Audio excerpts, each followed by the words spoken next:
have to understand what the communists do is urinate on everything.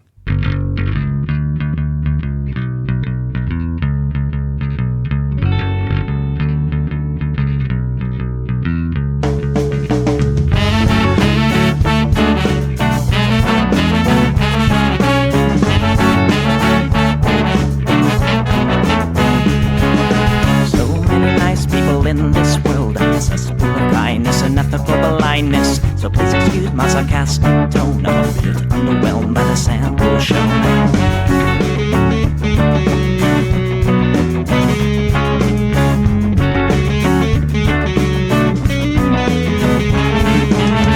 Mr. Piss-Drunk fraternity guy, you got my ass full of bloodshot eyes. Get drunk and fight every night. Idolize Bradley, belittle women's rights. Homophobic, racist, and don't give a fucking hey. Do you think you can drive a bigger truck? So wear your baseball cap to decide to let everyone know that you're a nice guy. So cool, we're so impressed. Lots of chicks and a barrel chest. Cause you're a real man. Punch for punch, gonna piss in your face while you're passed out drunk. I'm a nice guy, you're a nice guy. He's a nice guy, but all of you are assholes. I'm a nice guy, you're a nice guy. She's a nice guy, but all of you are assholes. Nice guys rule the planet. I just can't understand it. Conquer divine by deception and lies. Social Darwinism and an overdose of pride. Fuck off, jerk off. I don't wanna hear it. Fuck off, jerk off. Read into the lyrics, cause everybody gets their just desserts. As long as you remember that nice guys finish first.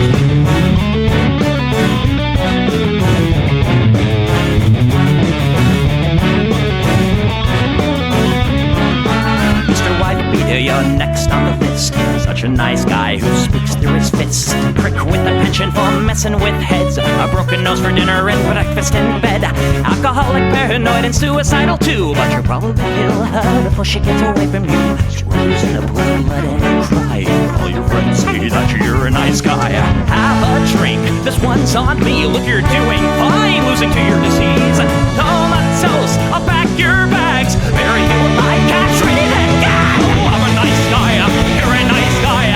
We're all nice guys, but all of you are assholes. He's a nice guy, she's a nice guy. Hey, Tom Bone's a nice guy. All of you are assholes. Nice guys rule the planet. The public demented. Conquer the body by deception and lies. Social Darwinism and an overdose of pride. Fuck off, jerk off. I don't wanna hear it. Fuck off, jerk off. Read into the lyrics. So let the buddies will quench your thirst. As long as you remember that nice guys finish first.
Hey everybody, welcome to the Plex. We usually do this show on Sundays at 7 p.m. Pacific, but it's Monday and it's 8 p.m. Pacific. But shout out to Sonic Internet in Oakland, California. Other places, if you have problems with your internet, they act like they don't give a fuck and they try to get you to stop calling them. Sonic, they text you and they're nice to you. So shout out to Sonic Internet. Every network has problems, but not every network has proper customer service like Sonic does here. So if you're in the Bay Area, check and see if Sonic Fiber is available for you. And no, they're not paying me. You can support this project at eplex.store or at patreon.com/echoplex. Sign up at the $5 level or higher. You get the entire show, including Red Light, plus early access to Down Ballot and whatever Red Light is after Down Ballot. That's a bit of a work in progress this week because it's a holiday week. And so not so much public comment happening. You'll get early access to Used to Be a Spy and early access to Cast of Characters as that stuff comes out. Plus, you'll get to support independent media, which by that I mean me, and I don't know if that's a wise idea, but you can make your own decisions there. I'm Producer Dave. You can find me on Blue Sky at Plex-Dave, and I'm here to remind you of something extremely, extremely important. Everything's fine, and everything's fine, and it's great. Thanks. Everything's fine, and everything's fine, and it's great. Thanks. Everything's fine, and everything's fine, and it's great. Thanks. Everything's fine, and everything's fine. I hope you have a real nice day. The weather, the traffic, the time, and the news. How's your commute? What do you do? Sorry I'm late, I kept hitting snooze. It's just one of those days. You know what they say. It is what it is. Ignorance is bliss. When it rains, it pours. Couldn't ask for more. What goes around comes around, all in good time. I guess that your guess is as good as mine. Everything's fine and everything's fine and it's great. Thanks. Everything's fine and everything's fine and it's great. Thanks. Everything's fine and everything's fine and it's great. Thanks. Everything's fine and everything's fine. I hope you have a real nice day. Everything's fine and everything's fine and it's great. Thanks. Everything's fine and everything's fine and it's great. Thanks. Everything's fine and everything's fine and it's great. Thanks. Everything's fine and everything's fine. I hope you have a real nice day. So last night before the internet crapped out on us, we got through 1.5 stories, and instead of doing video editing, we're just going to redo that. This first story here is horrible, actually. This is, well, not Phil Williams is not horrible. News Channel 5 out of Nashville, Tennessee is not horrible, but this story is horrible. It's about a neo-Nazi using like chat roulette style websites to indoctrinate young people, some of whom seem to be like junior high school age, into, fascism. It's one of those stories that was jaw-dropping even for me when I stumbled across it. And as I heard from the group of parents who joined us, most families have no idea that children are being targeted by adults who want to make them hate.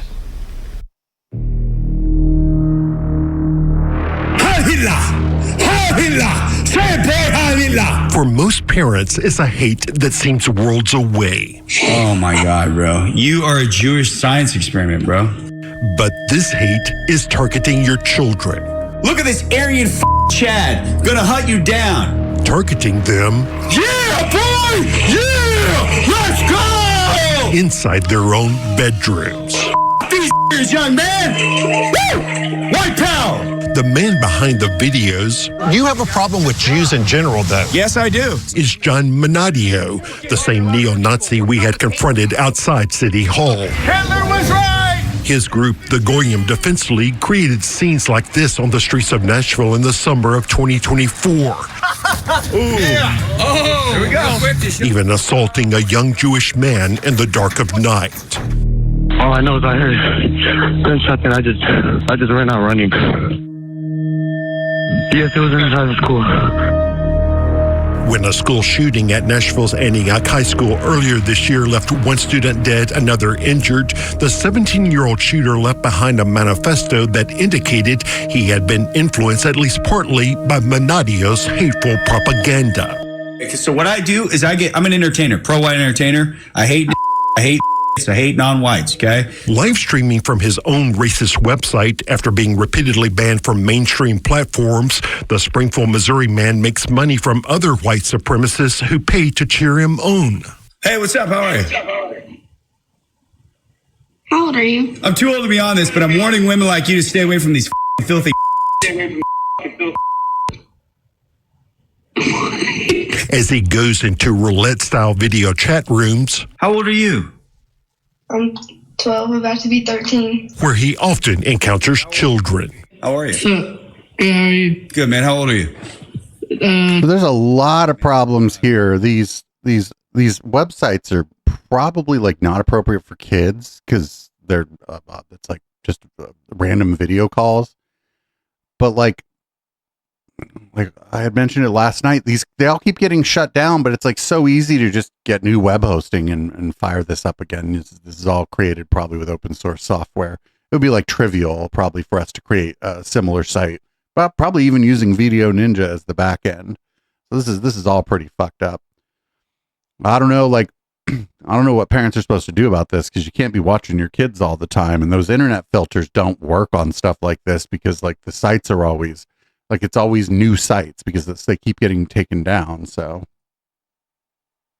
Do you like? No. Good job. Yeah, white power to this. We asked a group of parents to watch some of the clips with us to help us process what we were seeing. Yeah! Don't get too sharp, boy! Yeah! These How Manadio's theatrics, including use of filters to change his appearance, have made him a celebrity among some kids, while others... You'd be proud to be white and we're gonna bury you. Stop just to take in his shocking displays of cruelty. Well, listen, I was planning on shooting up like a black school. Here, these young girls try to talk him out of the mass murder of innocent black children, while these young boys can barely contain their amusement over his overt racism. More of this. First reaction? So sad. Sickening. Yeah, it's sickening. But it actually kind of sucks, right? That you got to have the talk with kids about fucking fascists now too. That's not great. I can't believe that guy's whole thing is engaging with kids like that. That's just so pathetic. Wait. Hey, whoa. I thought there was in your house. Get the gun. Then there are the guns. Is it real? Yeah. Can you shoot something? No, I can't, but it's real. Oh, I'm gonna go kill for Charlie Kirk. Will you take me with you? And when he picks up that AR, What the fuck? Will you take me with you? I don't know. Some of these kids are probably just fucking with this guy, I think. again, there's another kind excitement, of enthusiasm of, oh my God, It's like wild. What I hear you saying is the gun is used as the... Whoa, was that a real fucking... Why does that kid have access to... Like, what the fuck? That appeared to be a real firearm. Why the fuck does that child have access to a firearm? Hook to sell the hate. Absolutely. Most adults I've met aren't fucking responsible enough to have access to a firearm. Jesus Christ. Is your dad in your life? Here, Manadio tries to befriend a 12-year-old girl whose dad had died. That's also so predatory. Yes. To ask, where's your dad? Like he's looking for the vulnerable kids that are going to be looking for the strong male influence. And here he comes in with his big, strong gun. Absolutely. And telling her dating advice and all of that. Like, that's just like instant to grooming, right? Like he found his way in, and we need more kids like you on this website because we got to be pushing this white power. Okay. And once he's made the connection, the neo-Nazi tries to get the white kids to come to his websites and become followers. Read that for me. The headline. Every single aspect of the media is Jewish. I have one of those flyers on my desk at work. When the Going Defense League were in town last summer, were distributing those pamphlets. That's what they were throwing on people's yards in the Jewish parts of town. All of those are Jewish? Yeah. Fox? Yeah. Fox is Jewish? Yes. Yeah, these kids don't know any fucking better. Like, oh no. Yes. Oh my God. How does it feel to see kids embracing his lies? No, it's terrible because the guns, the racism, all those things are just props so that once he gets them in, it's like, all right, now let's get to the good stuff, hating the Jews. Look at me, boy. Listen, I got something for you, you little Holocaust survivor. Come survive this. And when Menadio encounters children who are not white, here's what it's going to come down to, okay? In all honesty, okay? You people are a bioweapon, okay? The Goyim Defense League leader can be unbelievably cruel. You look like an ugly mocking a biracial teen. Oh, but you look like you're part. Is that true? Yes, sir. Man, that sucks, bro. Calling him a Jewish science experiment. Eventually using a mucky doll. Oh my God. To act out the murder of a black baby. For Miriam Abulfazli, it was just too much to take. Sorry. It's evil. You think about those that are being spewed hate on a platform like this, and even the biracial child was not willing to accept a part of him because he's like, I have this person in front of me that's telling me it's wrong. Mm-hmm. I have to believe it's wrong. And he calls him sir. I know, that's what I caught. Yeah, he internalized that like that. Like it just like was, yeah, he didn't even flinch. He was so vulnerable. He was so vulnerable because it was somewhere else in him. It was somewhere. I wonder why these kids don't fucking hang up on this guy. Like those sites, you could just press a button to get rid of the person. Wonder what's going on here. Because if he's doing this live, don't get me wrong, we're not going to go watch fucking GTV. I'm not even going to do it for like research purposes, but I'm just curious, like why don't most of these young people just hang up on this guy? Are they curious about it? Are they fascinated by this? I'm so far, like I'm almost 50 years old, so I have fucking very little recollection of myself in junior high, so maybe I don't get it. And that man just dug that hole deeper and filled it with his hate. For this group of parents, it was a troubling reminder of the Antioch High School shooter who had somehow come to hate his own skin. That kid was taught to hate himself and to hate others and killed them. Is it fair to call this child abuse? Yes. Yes. Oh God, absolutely. Yes. Now listen, you guys got to start playing with guns, okay? Joysticks. Joysticks are for. Adding to the horror, Menadio encourages the kids to get guns and prepare themselves to become killers. All right, so you know what that means? It's time to strap up and get ready for a complete race war. So here's what's coming, guys. Race war. White power, lead, okay? White power, lock and load, okay? You need to be at the shooting range. Get ready to kill. For Sarah Shoup Newman, it brought back memories of the deadly day at Nashville's Covenant School when a shooter roamed the halls of her child's school. I was just utter depravity. I think about the evil that walked through the halls those days, and you can't comprehend it. You can't try to figure out why, and he's breeding it. Lock and load! Lock and load on the toad! There you go. And Menadio cheered on what the fuck, pretending he was shooting black people. Then the neo-Nazi mocked the tears of a grieving black parent. All right, well, that's enough of this. You can check this out on News Channel 5 out of Nashville if you'd like to see the rest of it. I think we fucking made it through about that much of it last night, too. I don't have a whole lot to say about that. There's no, like, the thing about this, like, which one? I forget the name of the one that they shut down. It was Omegle, I think it was. Omegle got shut down for what you would assume are like obvious reasons. But the problem when you do that is like a bunch of sites show up to take the place of a site like Omegle. And now like there's fucking 20 or 30, 50, 100. I don't know how many roulette sites there are. And so now like he gets kicked off. He probably gets kicked off all these fucking sites. I mean, he just goes and finds another one. And so there's no way to like deplatform this, at least on the, like the video roulette sites. I wonder who his web host is. He clearly isn't like, I don't even think this shit flies on Rumble or BitChute or Odyssey. So he's clearly like hosting his own RTMP server and like a website, but I wonder where that shit's hosted. Cause I don't know. It's certainly not AWS or DigitalOcean or Linode or fucking, like, his website isn't on Squarespace or anything. None of these companies would put up with this shit. So I wonder who's hosting all this. I guess it's just probably some little fly-by-night company hosting all this, or some foreign, maybe Russian VPS, Russian web hosting. I don't fucking know. Fuck, for all I know, it is Squarespace and fucking DigitalOcean, and I'm just naive. Anyway, that's enough of that. We're gonna move on. Marjorie the Gathering is cannot take the heat. She was like part of the right-wing hate machine for years, and then for like a week, the right-wing hate machine turned on her, and now she's quitting. So here's her statement on that. Hi, everyone. I've always represented the common American man and woman as a member of the House of Representatives, which is why I've always been despised in Washington, D.C., and just never fit in.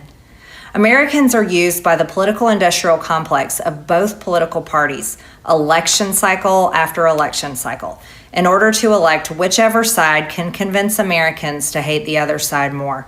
And the results are always the same. No matter which way the political pendulum swings, Republican or Democrat, nothing ever gets better for the common American man or woman. The debt goes higher, corporate and global interests. This is amazing. She's talking about the common American person or whatever. She's clearly like in a pretty nice apartment in like a high-rise building here. Like you can see, because there's like a large building next to her and stuff. Common American, you're in like a night, you're in like a fucking, they would call it a smart part of DC. Shut up. Washington sweethearts. American jobs continue to be replaced, whether it's by illegal labor or legal labor by visas or just shipped overseas. Small businesses continue to be swallowed by big corporations. Americans' hard-earned tax dollars always fund foreign wars, foreign aid, and foreign interest. So compared to like the defense budget, like foreign aid is it's like a rounding error. And the spending power of the dollar continues to decline. The average American family can no longer survive on a single breadwinner's income, as both parents have to work in order to simply survive. The average American family can no longer survive on a single income. Lady, you are fucking so late to that party. Oh my God. This started to be the case, 30 years ago? Well, this was almost fully the case 20 years ago. Many in my children's generation feel hopeless for their future and don't think they will ever realize the American dream. And that breaks my heart. I ran for Congress in 2020 and have fought every single day believing that You ran for Congress in 2020 screaming about the fucking QAnon shit. She's probably made videos about Wayfair and shit. All that stuff has been scrubbed, but she was cooked when she ran for office. She was like the QAnon candidate. Great again meant America first. I have one of the most conservative voting records in Congress, defending the First Amendment, Second Amendment, unborn babies, because I believe God creates life at conception, and I love to fight for the little guy.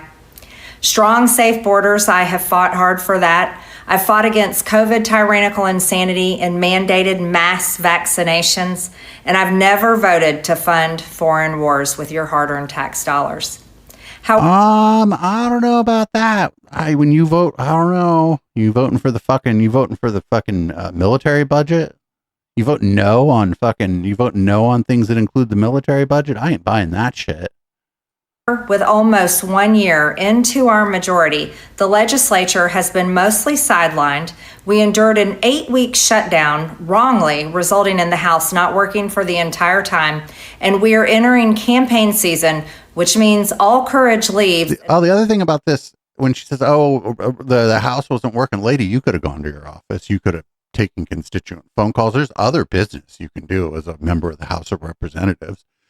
If you knew that it was going to be a longer shutdown, you could have gone back to your district and started having like town halls and shit with the people in your district. You could have done all kind of stuff. Actually, y'all barely get anything done in Congress in the first place anyway. So there was plenty of work to be done. Not Mike Johnson's responsibility whether or not you're doing any work as a House of Representatives member with the government shutdown.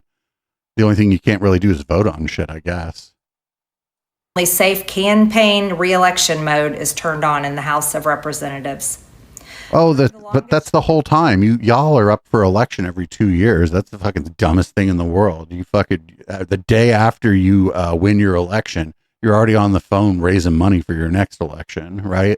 Shut down in our nation's history, I raged against my own speaker and my own party for refusing to proactively work diligently to pass a plan to save Americans' health care and protect Americans from outrageous, overpriced, and unaffordable health insurance policies.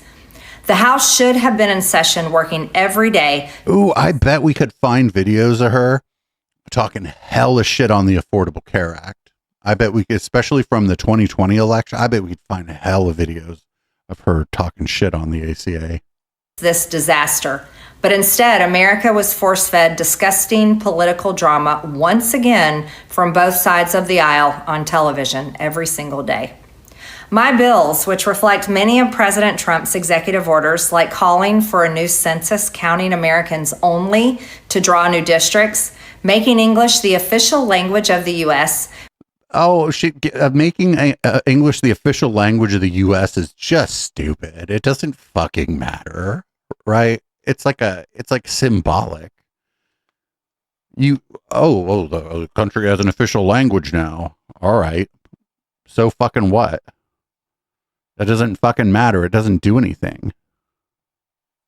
Making it a felony to medically trans a minor, and other bills like eliminating capital gains taxes on the sale of your primary home and eliminating H-1B visas. They all sit collecting dust. That's how it is for most members of Congress bills. The Speaker never brings them to the floor for a vote. Many common Americans are no longer easily convinced by paid political propaganda spokespersons and consultants on TV and paid shills on social media obediently serving with cult-like conviction.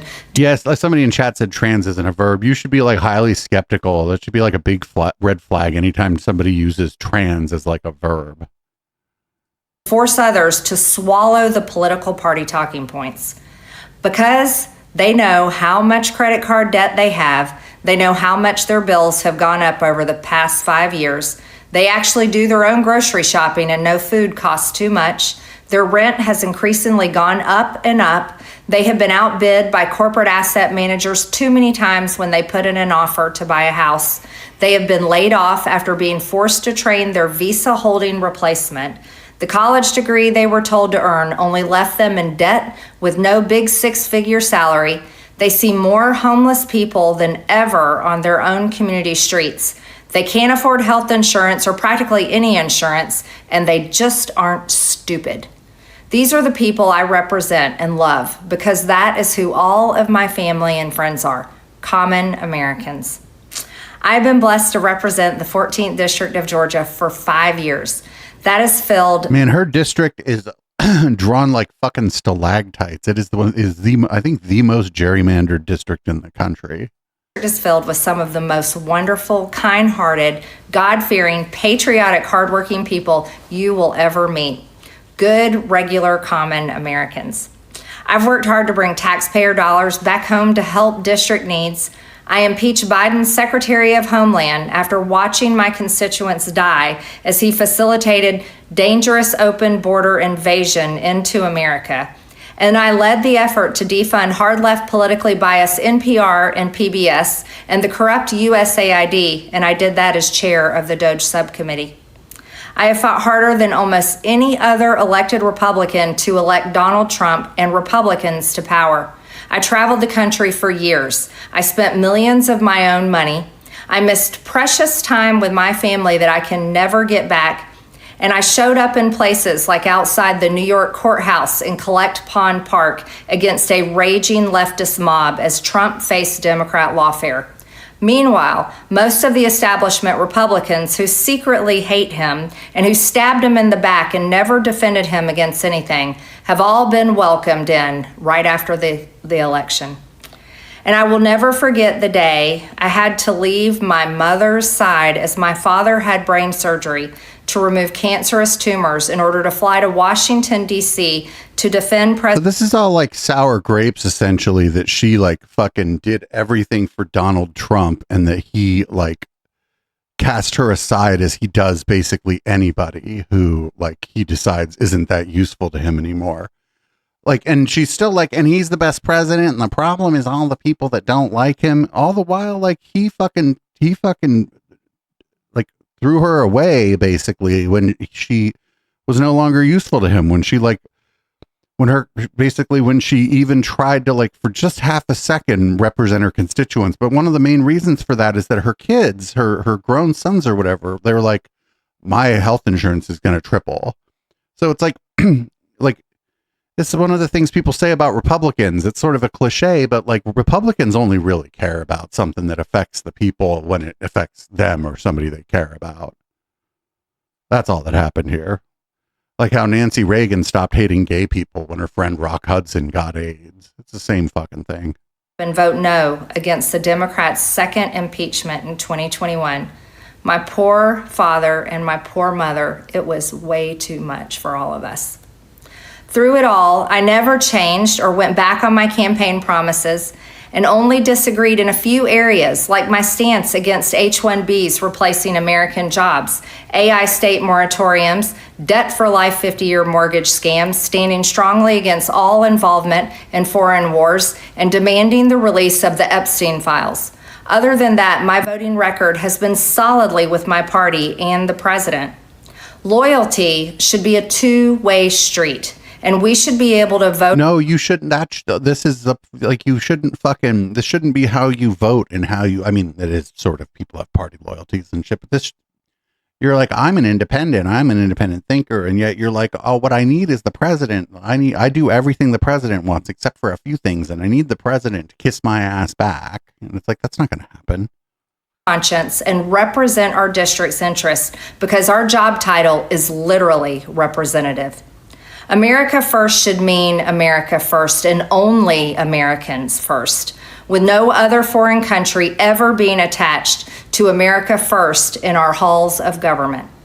Standing up for American women who were raped at 14 years old, trafficked and used by rich, powerful men should not result in me being called a traitor and threatened by the President of the United States, whom I fought for. However, whom I fought for.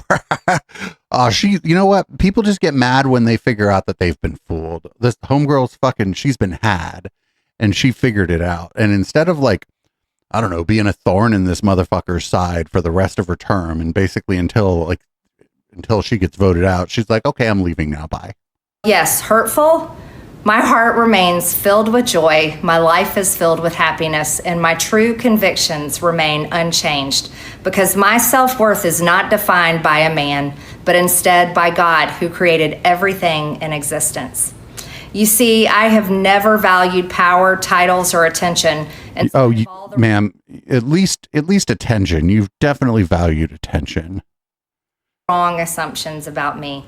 I do not cling to those things because they are meaningless and empty traps that hold too many people in Washington. I believe in term limits and do not think Congress should be a lifelong career or an assisted living facility. My only goal and desire has ever been to hold the Republican Party accountable for the promises it makes to the American people and put America first. And I have fought against Democrats' damaging policies like the Green New Deal, wide open, deadly, unsafe border policies, and the trans agenda on children and against women.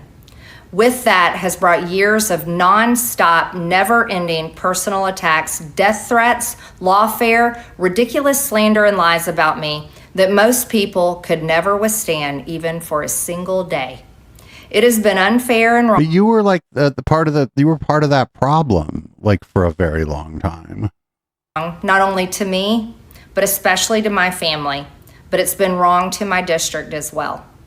I have too much self-respect and dignity. I love my family way too much. And I do not want my sweet district to have to endure a hurtful and hateful primary against me by the president that we I don't want my district to have to deal with a primary against me. No, lady, you don't want to deal with the fucking primary against you. The people in your district don't give that much of a fuck about this. They're not going to like shed a tear because the primary gets nasty.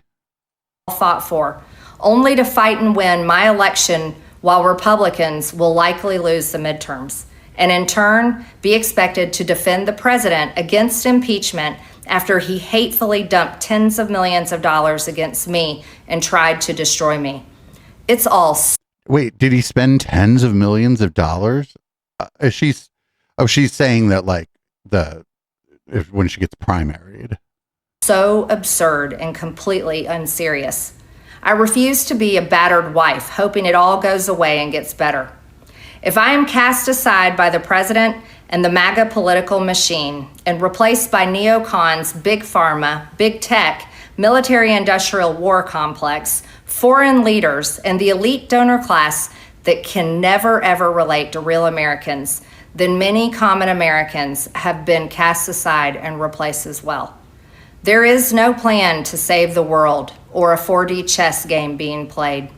When common American people realize and understand that the political industrial complex of both parties is ripping this country apart, that not one elected leader like me is able to stop Washington's machine from gradually destroying our country, and instead the reality is that they, common Americans, the people, possess the real power over Washington, then I'll be here by their side to rebuild it.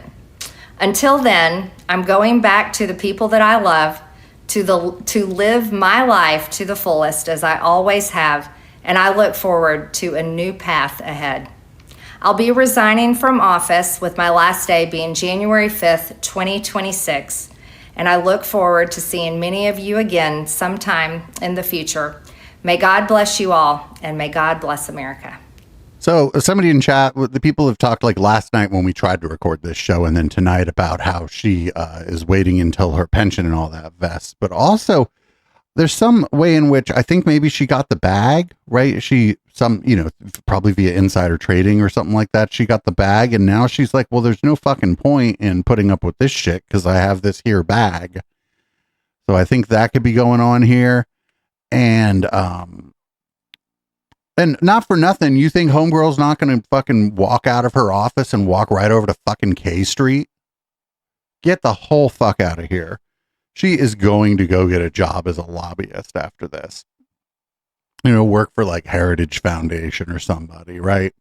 Like she's not going to, I'm going to go spend some time with my family. No, you're going to keep filling that bag. You're going to ride the coattail. You're going to ride the tail of this. That's what she's going to do. It's the revolving door shit. She would have probably said before that it should be illegal for people to leave Congress and go get a lobbying job. I bet you could find her saying that, but I'm better than 50-50 chance that's what she does. And here's more from Marge at some kind of press conference about her quitting Congress. And that's what we did by fighting so hard against the most powerful people in the world, even the President of the United States, in order to make this vote happen today. I was called a traitor by a man that I fought for 6 years for. And I gave him my loyalty for free. I won my first election without his endorsement, beating 8 men in a primary. Well, that's your lady. If you're trying to be an operator, you should never give anybody your loyalty for free. Ever watched a TV show about politics? Come on, lady. And I've never owed him anything, but I fought for him for the policies and for America first. And he called me a traitor for standing with these women and refusing to take my name off the discharge petition. So what I did is I'm going to wait for my pension to vest, and now I'm going to quit. Because I am a fighter. Let me tell you what a traitor is. A traitor is an American that serves foreign countries and themselves. A patriot is an American that serves the United States of America and then quits. Americans like the women standing behind me. And I want to tell you that this only became possible today because the American people whom we serve as representatives here in until our pension vests, and then we leave.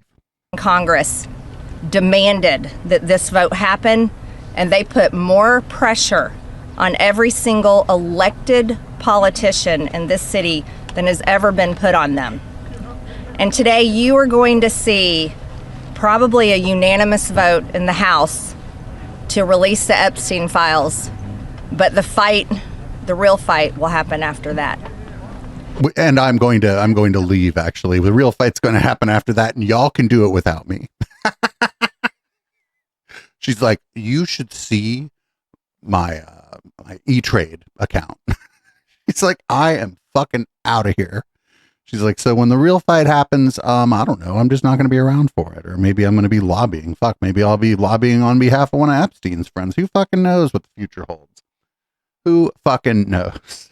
So, speaking of the Epstein files, here is Jessica Tarlov on the 5. Fox is the 5. They're apoplectic over there on the 5 because they've got like 4 of the dumbest people on TV and then Jessica Tarlov over there. So let's see what's going on here.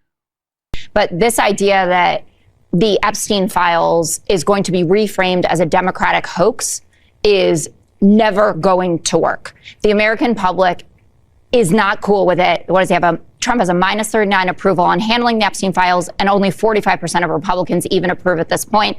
The narrative about Hakeem Jeffries, everyone at this table knows how fundraising emails work. So that email was from someone named Lisa Rossi, who's from a random fundraising group called Dynamic SRG, asking if Epstein wants to go to a generic DCCC dinner that Obama and Jeffries were going to be at. There was never any meeting. There was never any donation. And he appears one time in the Epstein files. By the Miami Herald's count, Trump is mentioned over 1,000 times in the latest tranche that just got out. And people are not going to forget that in 2002, for instance, Trump said, I've known Jeff for 15 years. Terrific guy. He's a lot of fun to be with. It's even said he likes beautiful women as much as I do. And many of them are on the younger side.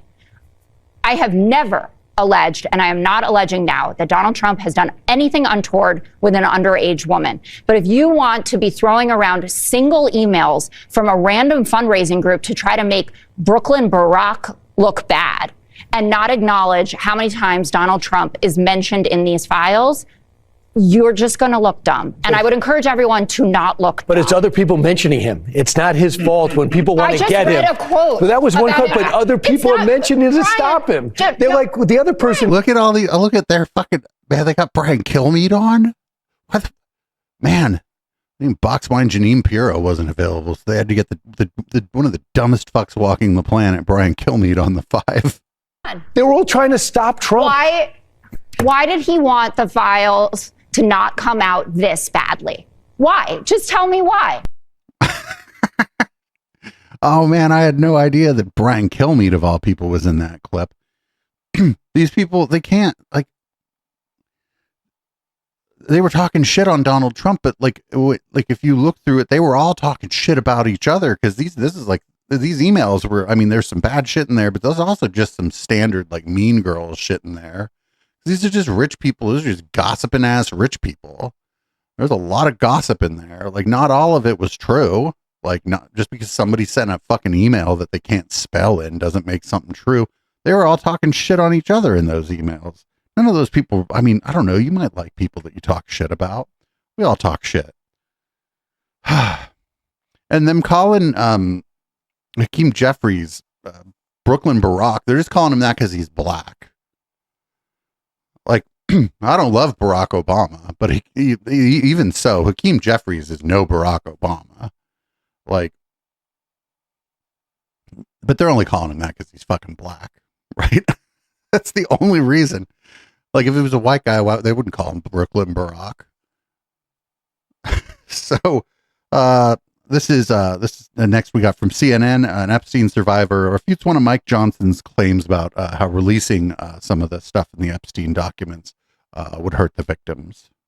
As he held in this press conference yesterday, that this is a show vote, and that really he had been wanting amendments to it because this was a show vote in terms of, you know, the Democrats, Republicans coming together to vote for this. But he said that the majority of the survivors for Epstein have not spoken out, and he was concerned that this could harm innocent people or other survivors who want to stay private or people who have nothing to do with this.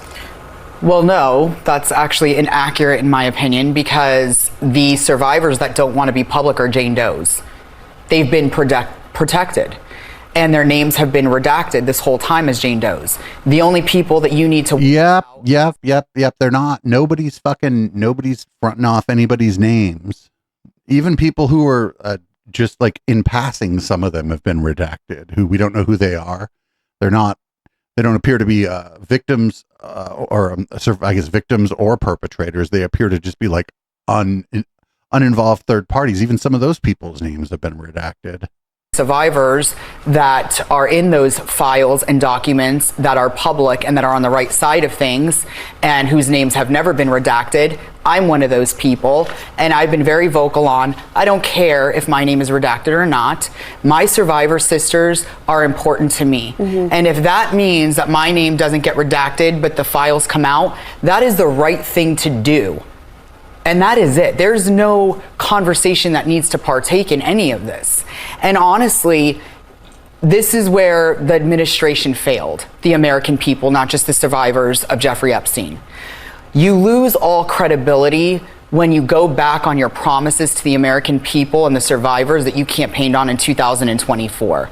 You lose all credibility when you play the flip-flop game and you start intimidating people in your own party like Thomas Massie and Marjorie Taylor Greene that are on the right side of things. That's when you lose credibility. And you don't just lose credibility with your party, you lose credibility with your constituents. And I don't think Trump understands who some of his constituents are. And so for me, anything that comes from Johnson, the House Speaker, or this administration, I take with a grain of salt. So then are you concerned there will be...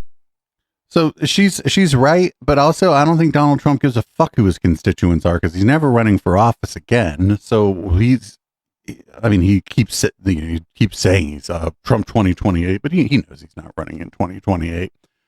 So, like, why would he fucking care? I mean, I like her. She was mostly on point until she got to the end. Like, Trump doesn't give a fuck about his constituents. He doesn't even probably think of anybody really as being his constituents. They're just suckers. To Donald Trump, you were either like, you might be a sucker. You might be like some rich person whose ass he wants to kiss, like a Saudi prince or somebody. Or you're a hater because you don't like him. Those are like sort of the three categories of people for Donald Trump. Now, next, this is a little bit weird to have happening this early in the docket, but like even this fucking freak kind of knows what's going on here. This was a true mutiny led by the Democrats and a handful of MAGA Republicans. Think about that. If it were up to Trump and the GOP, we would never see the Epstein files. And remember, it's not because they couldn't get around to it. They can't blame it on the Democrats. They can't blame it on the deep state. It became very clear and open that Trump was the chief obstacle. Trump was effectively trying to exercise a veto over the whole thing. He was standing in the way alone. He and the Republicans. What does this tell us about our system? We are constantly being told that the reason we never get what we vote for is because of the Democrats. If the Republicans don't deliver on what they promise, well, it's because they don't have a big enough majority. It's because of gridlock. It's because of the Democrats. It's because of political realities. These are all excuses. This is maybe the best example of it. Here, Trump himself was trying to thwart the will of the people. Trump himself was protecting Epstein and his accomplices. Trump himself was protecting the corruption, shielding the corruption from exposure and accountability from his own base.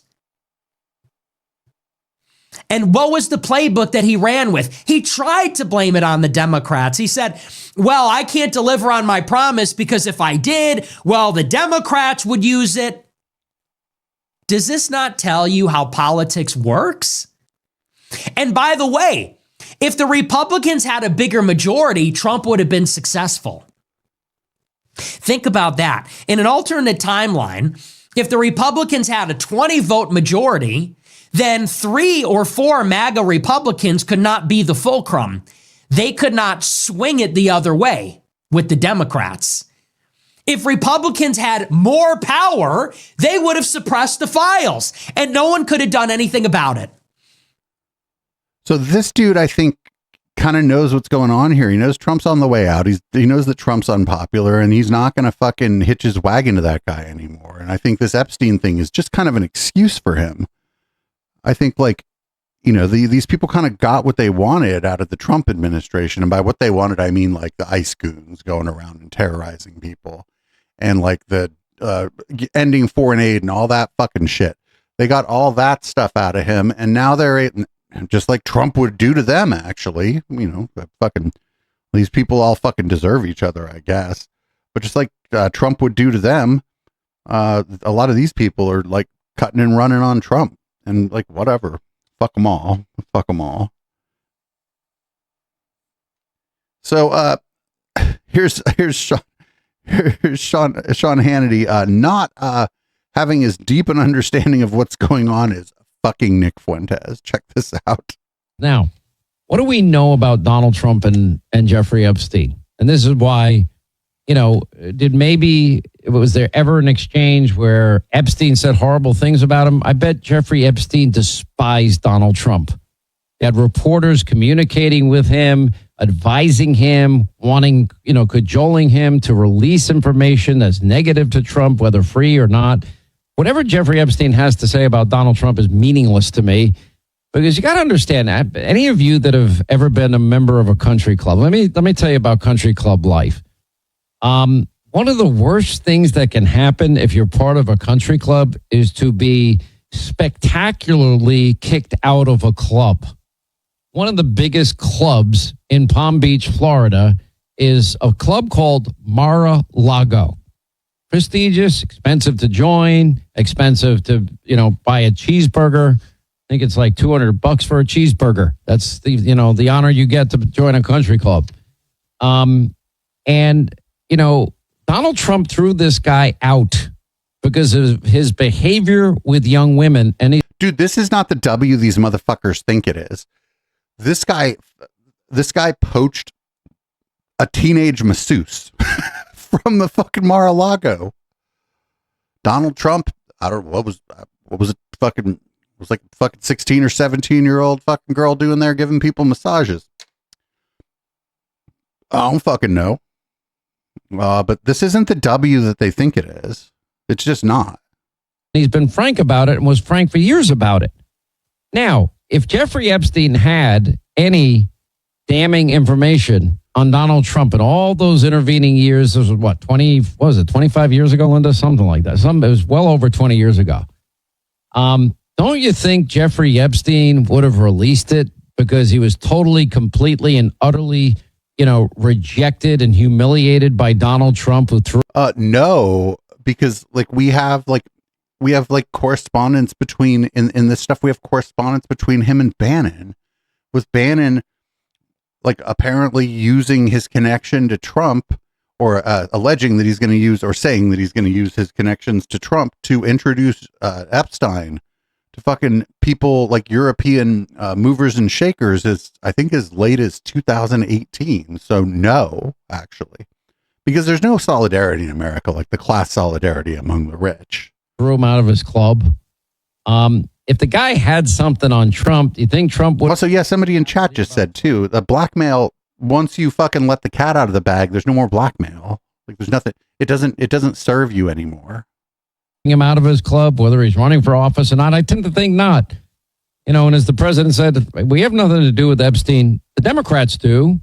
All his friends were Democrats. The other thing that's interesting is all the time that he was homies with Jeff Epstein, Trump was a Democrat. He's always says, "Oh, I used to be a Democrat. I used to be a Democrat." Well, homeboy, when you were like best buds with Epstein, you were one of the Democrats that he was associating with. Like none of this is work. This doesn't work. None of this works. You all suck at this. Just fucking take the L. My God, just take the fucking L. I I hate to see that deflect from the great job we've done. And he said, I'm all for releasing the files. Not a problem. And Trump said, he would absolutely sign that bill. There's a 2015 clip of presidential candidate Donald Trump bringing up Epstein Island before anyone knew who Epstein was. The island was a... No. People knew in 2015. People knew. What is he talking about? People fucking knew in 2015. This guy is like he's not saying it, but he's almost saying that QAnon is, and that is kind of what exposed Jeff Epstein, but it isn't. By this time, like Julie K. Brown had reported extensively on Donald Trump for the Miami Herald, and some of her articles got picked up by national and international press. This wasn't fucking some revelation that Trump put out there in 2015. Shut the fuck up. He said, just ask Prince Andrew. This is before he ever became president. He'll tell you all about it. A guilty man does not mention something he wants to hide. A guilty man. Wait, why not? Is this guy? Wait, why not? Why not get out in front of it? If you're fucking up to your eyeballs and fucking, who can't say that? If you're up to your can't say that either. If you're up to your eyeballs in this thing, why not get out ahead of it and act like you're exposing it? Somebody out of his club as spectacularly in such a high profile fashion the way Donald Trump did, in my opinion. Maybe did Jeffrey Epstein say horrible things about Trump that you're going to read and say, oh my gosh, he's terrible. Yeah, I bet he did, because he hates the guy that embarrassed him, humiliated him even. Reporter asked Chucky Schumer, why wouldn't the Epstein files have been released the last 4 years when Biden was in office? Oh, Julie K. Brown explained this. Because Ghislaine Maxwell's case was still being adjudicated, and a lot of this stuff was evidence in Ghislaine Maxwell's case. And there were still appeals and whatnot. It wasn't until like the last month and a half, I guess, that Biden was in office that most of the stuff had wrapped up. Also, Joe Biden didn't run on saying that he was going to release all this stuff. Everybody in Trump's cabinet fucking said they were going to release all this stuff that they wanted to. Mostly Kash Patel, who all of a sudden has amnesia about all the billions of podcasts he went on. He must be in a soap opera or something. And Chuck Schumer's he's now like, he's Joe Biden checked out. That's the question every American is asking. What the hell is he hiding? I'm like, yeah, what is he hiding? What was Joe Biden hiding? Who is he protecting? And the question was asked to Hakeem Jeffries. Why should Americans trust you and House Democrats when Plaskett was texting Epstein during a hearing? Epstein is doing everything he can do to screw Republicans. If he had this information now, David Schoen's been on this program. And if you read the email, first of all, it was emails. I don't know what text he's talking about, but you're reading the emails, and this is like not like political strategy. This is like Mean Girls. It's like fucking gossip. This is like people talking shit about each other. I think it's great. I mean, not the whole backdrop of it, but watching all these rich people be kind of catty bitches is actually kind of amazing. The most human thing about them, honestly, was representing Epstein by the end of his life. He said over and over again, Epstein said, no, I don't have anything on Trump. Because he said that would probably be the quickest way to get out of this. And he said he had nothing. But, to me, it's just... I don't know. I don't think he said any... When did he say that? This is like... People are like, oh, there's emails. And now Sean Hannity gets to tell his dumbass audience what's in the emails because none of them are going to bother like reading the emails. This is what happens when you create like an alternative media sphere. You create like a whole like parallel news cycle, a whole parallel news pipeline. People only get stuff from your pipeline. And the sad thing is people that consider themselves conservative have fallen hook, line, and sinker into this whole swamp thing. So not for nothing, like Marge the Gathering may have said that she was interested previously in having the all this stuff released, and she kind of stuck to her guns on it. And then she did that, just the one thing, and then she got like, they were mean to her, I guess. And that's not great. So, like, what is he talking about, though? There's this so and also one of the problems that Sean Hannity's having here is part of this parallel media apparatus that they've propped up. I'd say about half of it is on the opposite side of this, of Sean Hannity. They're saying that this is horrible that it's being covered up and all that because they got to save their own asses, save their own faces in some ways. So people are hearing like conflicting messages, although I bet Hannity's audience doesn't have a whole lot of crossover with like Bannon, Nick Fuentes, Candace Owens, right? I think he's talking to like, especially considering that's his radio show, he's talking to like the old ass people that are listening to his AM radio show. So I guess it's probably a different audience, but still like none of these people are going to go read any of it because he just made a claim that Epstein said, I have nothing on Trump. And I don't remember that being in any of the emails. I don't remember that being anywhere. I don't remember seeing that. Anyway, something interesting happened many interesting things happen every week. That's why we do this show. And that's why when the internet went down last night, I didn't just throw my papers in the air and decide not to do the show. We're doing it tonight. This is a Fox Business host before Donald Trump met with Zohran Mamdani, and they're like, "Oh, you better tread lightly with Trump, or he's gonna give you what for." Fucking whoopsie poopsie. Now, Mamdani asked President Trump if he could go down to Washington and meet with him. President Trump responded and said, yes, we will have a meeting tomorrow, Friday, in the Oval Office to talk about affordability and to talk about crime, which is something all Americans are concerned about. What do you expect from this meeting?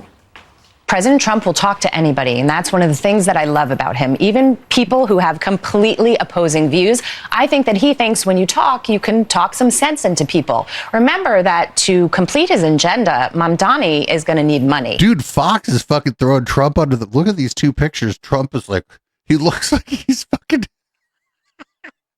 You know them creepy statues at the fucking wax museum where you're like, oh man, I mean, I know that person's dead, but this still isn't very nice. That's what the picture of Trump looks like.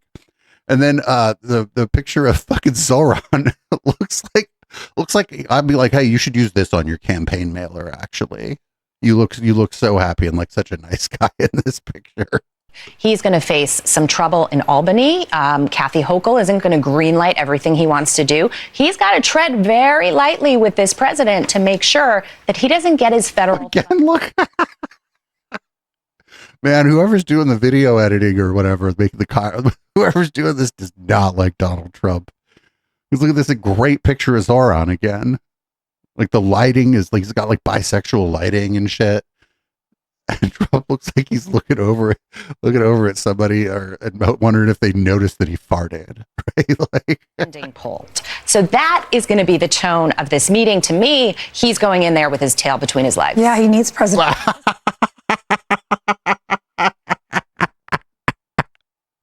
Oh, is that what's going to happen? So, there was a whole ass meeting. I imagine a lot of people that listen to the podcast of this show and that watch the live stream saw the whole thing, but I have just two clips from this.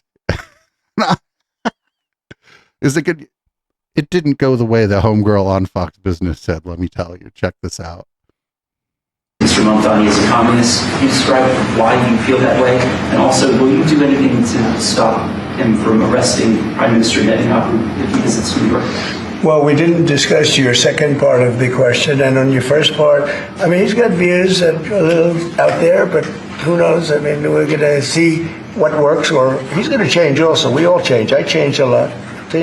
From when I first came to office. It's now quite a while ago. It's quite a while. My first term was great. We had the greatest economy in the history of our country. We're doing even better now. We're doing much better now than we did even the first term. And I can tell you some of my views have changed. And we had discussions on some things. I'm not going to discuss what they were, but that I feel very confident that he can do a very good job. I think he is going to surprise some conservative people, actually. And some very liberal people he won't surprise them because they already like him. Dude, he has the P-tape. Mamdani has the fucking P-tape. That's the only fucking thing that makes sense here. Oh, here's another one. This one's funny. Here's just Trump saying some nice things about him. And then they're going to shake hands. I think you're going to have hopefully a really great mayor. The better he does, the happier I am, I will say. There's no difference in party. There's no difference in anything. And we're going to be helping him to make everybody's dream come true, having a strong and very safe New York. And congratulations, Mr. Mayor. Thank you, Mr. President. Thank you. I appreciate it. Please. I appreciated the meeting with the president, and as he said, it was a productive meeting focused on a place of shared admiration and love, which is New York City, and the need to deliver affordability to New Yorkers, the 8.5 million people who call our city their home, who are struggling to afford life in the most expensive city in the United States of America. We spoke about rent, we spoke about groceries, we spoke about utilities, we spoke about the different ways in which people are being pushed out, and I appreciated the time with the president, I appreciated the conversation. I look forward to working together to deliver that affordability for New Yorkers. Dude, he just handled fucking Donald Trump. I encourage everybody to watch that entire press conference. I didn't put it on the docket, but the part where the reporter's like, you called him a fascist in the past. Do you still think he's a fascist? And Donald Trump is like, just go ahead and say yes. It's fine. I didn't put that on the docket, but that part was great. I encourage everybody to go take a look at the entire presser. It was fucking amazing. It was fucking amazing. So we're going to move on. Donald Trump, completely on brand for him, went and spoke to a meeting of McDonald's franchise owners, and I have some clips from this. Oh boy, he was like fucking, I think, high as a motherfucker during this. Check this out. And then they said skedaddle, the word skedaddle.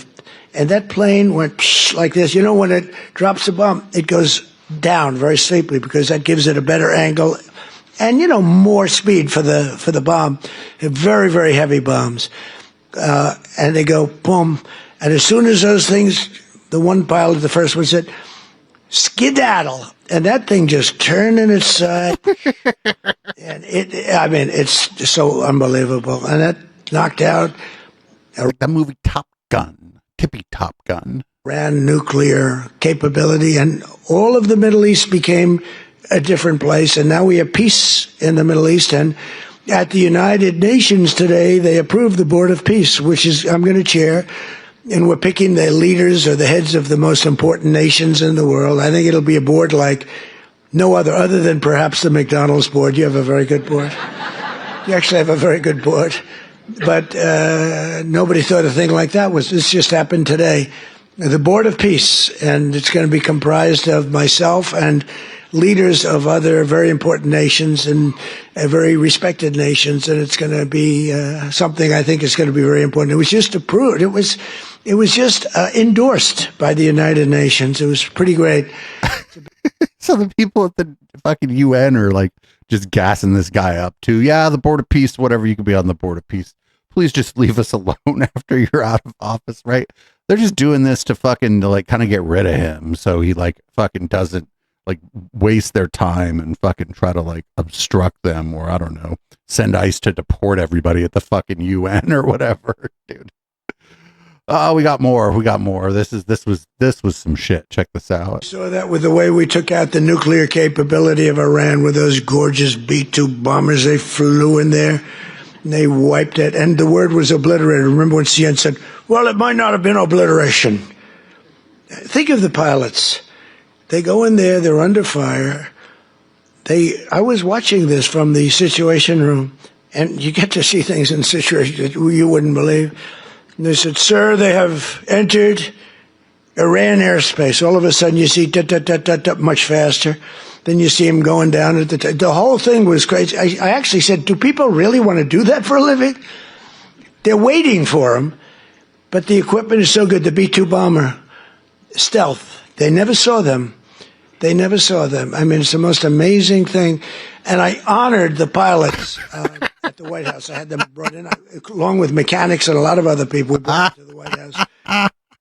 It's the most amazing thing, the B-2 bomber. It's stealth. You heard about the stealth? Don't worry, though. He didn't just talk about bombing places. He also, talked a little bit about himself and about his speech and his speechwriter. I also stopped a mortal threat to the franchise business model by terminating Obama's infamous joint employer rule.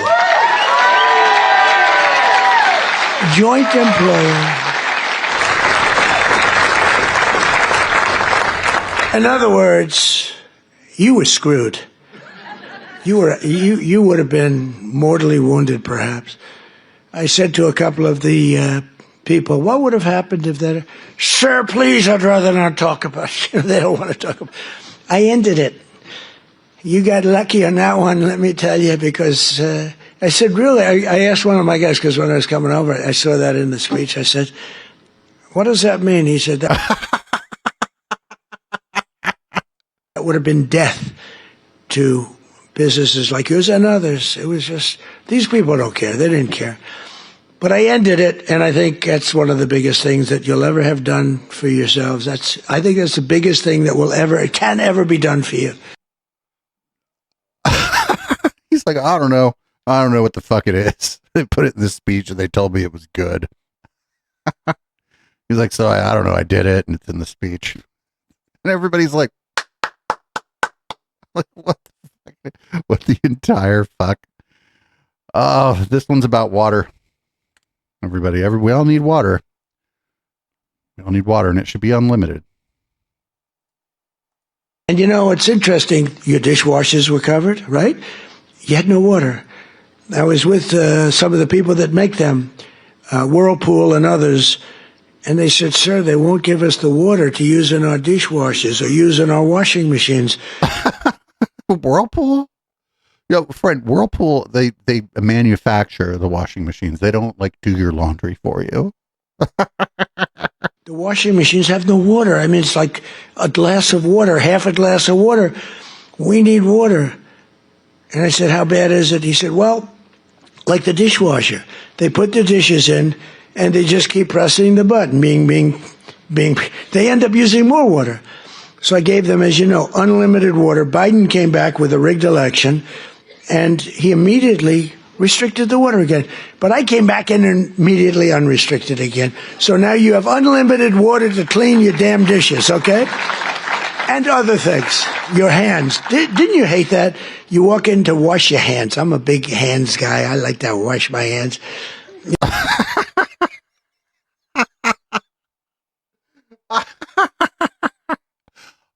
Friends, I don't know what he's talking about. You were there.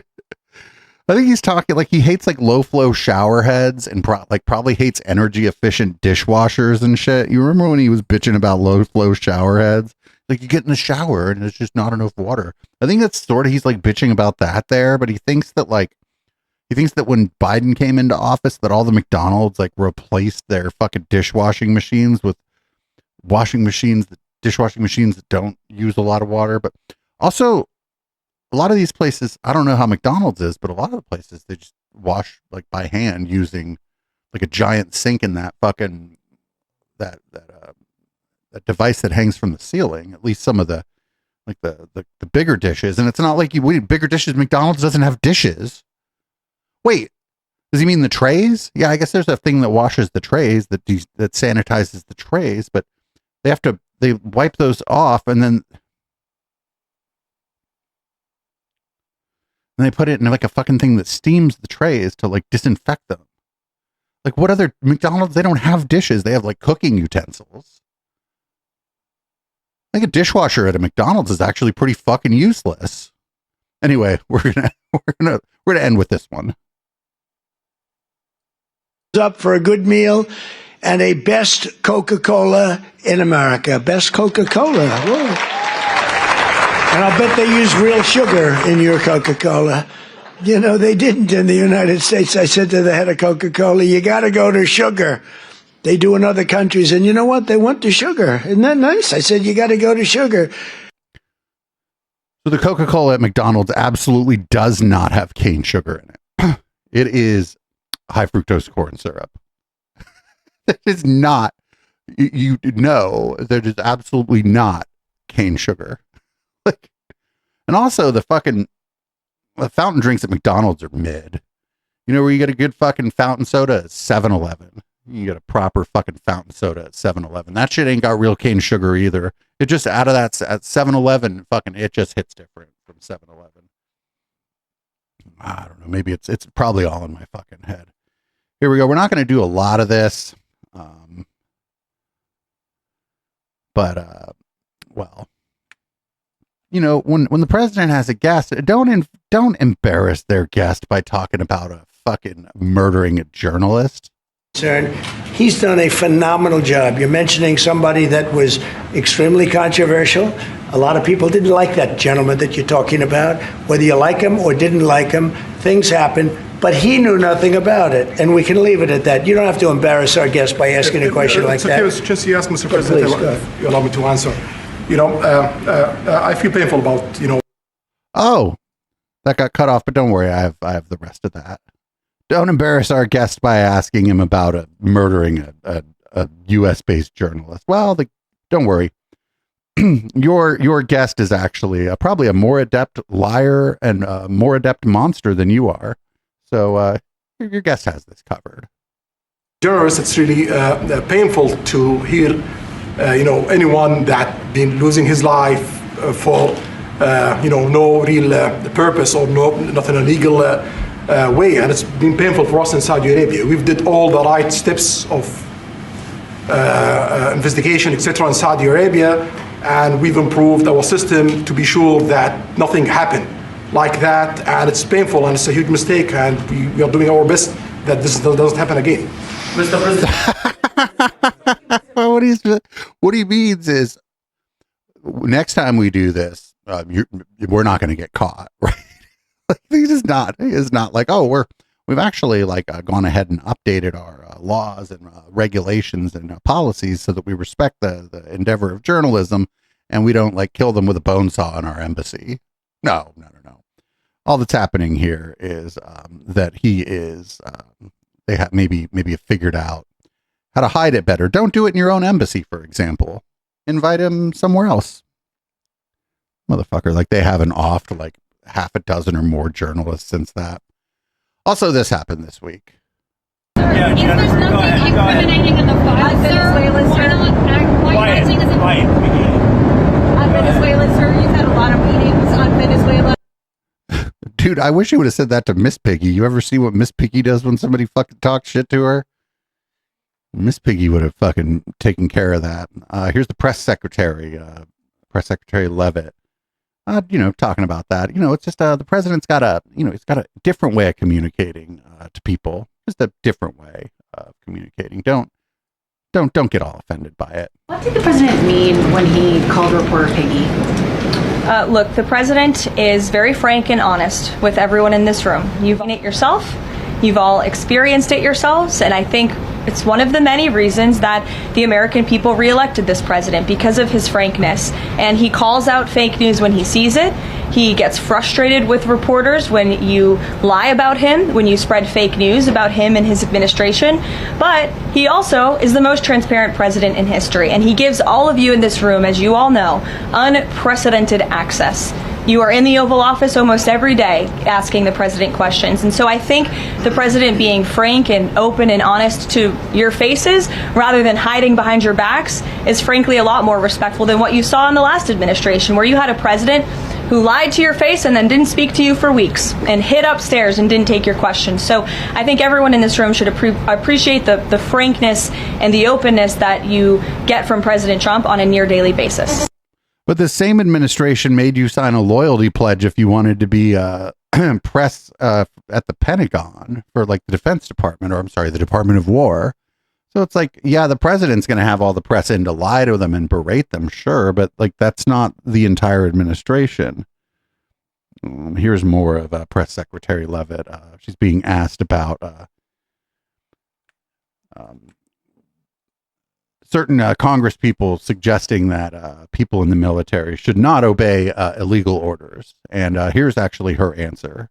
Very, very Nixon-like. actually. They are literally saying to 1.3 million active duty service members not to defy the chain of command, not to follow lawful orders. Every single can refuse an illegal order, which but is they're suggesting, Nancy, that the president has given illegal orders, which he has not. Every single order that is given to this United States military by this commander-in-chief and through this chain of command, through the Secretary of War, is lawful. And the courts have proven that. This administration has an unparalleled record at the Supreme Court because we are following the laws. We don't defy court orders. We do things by the books.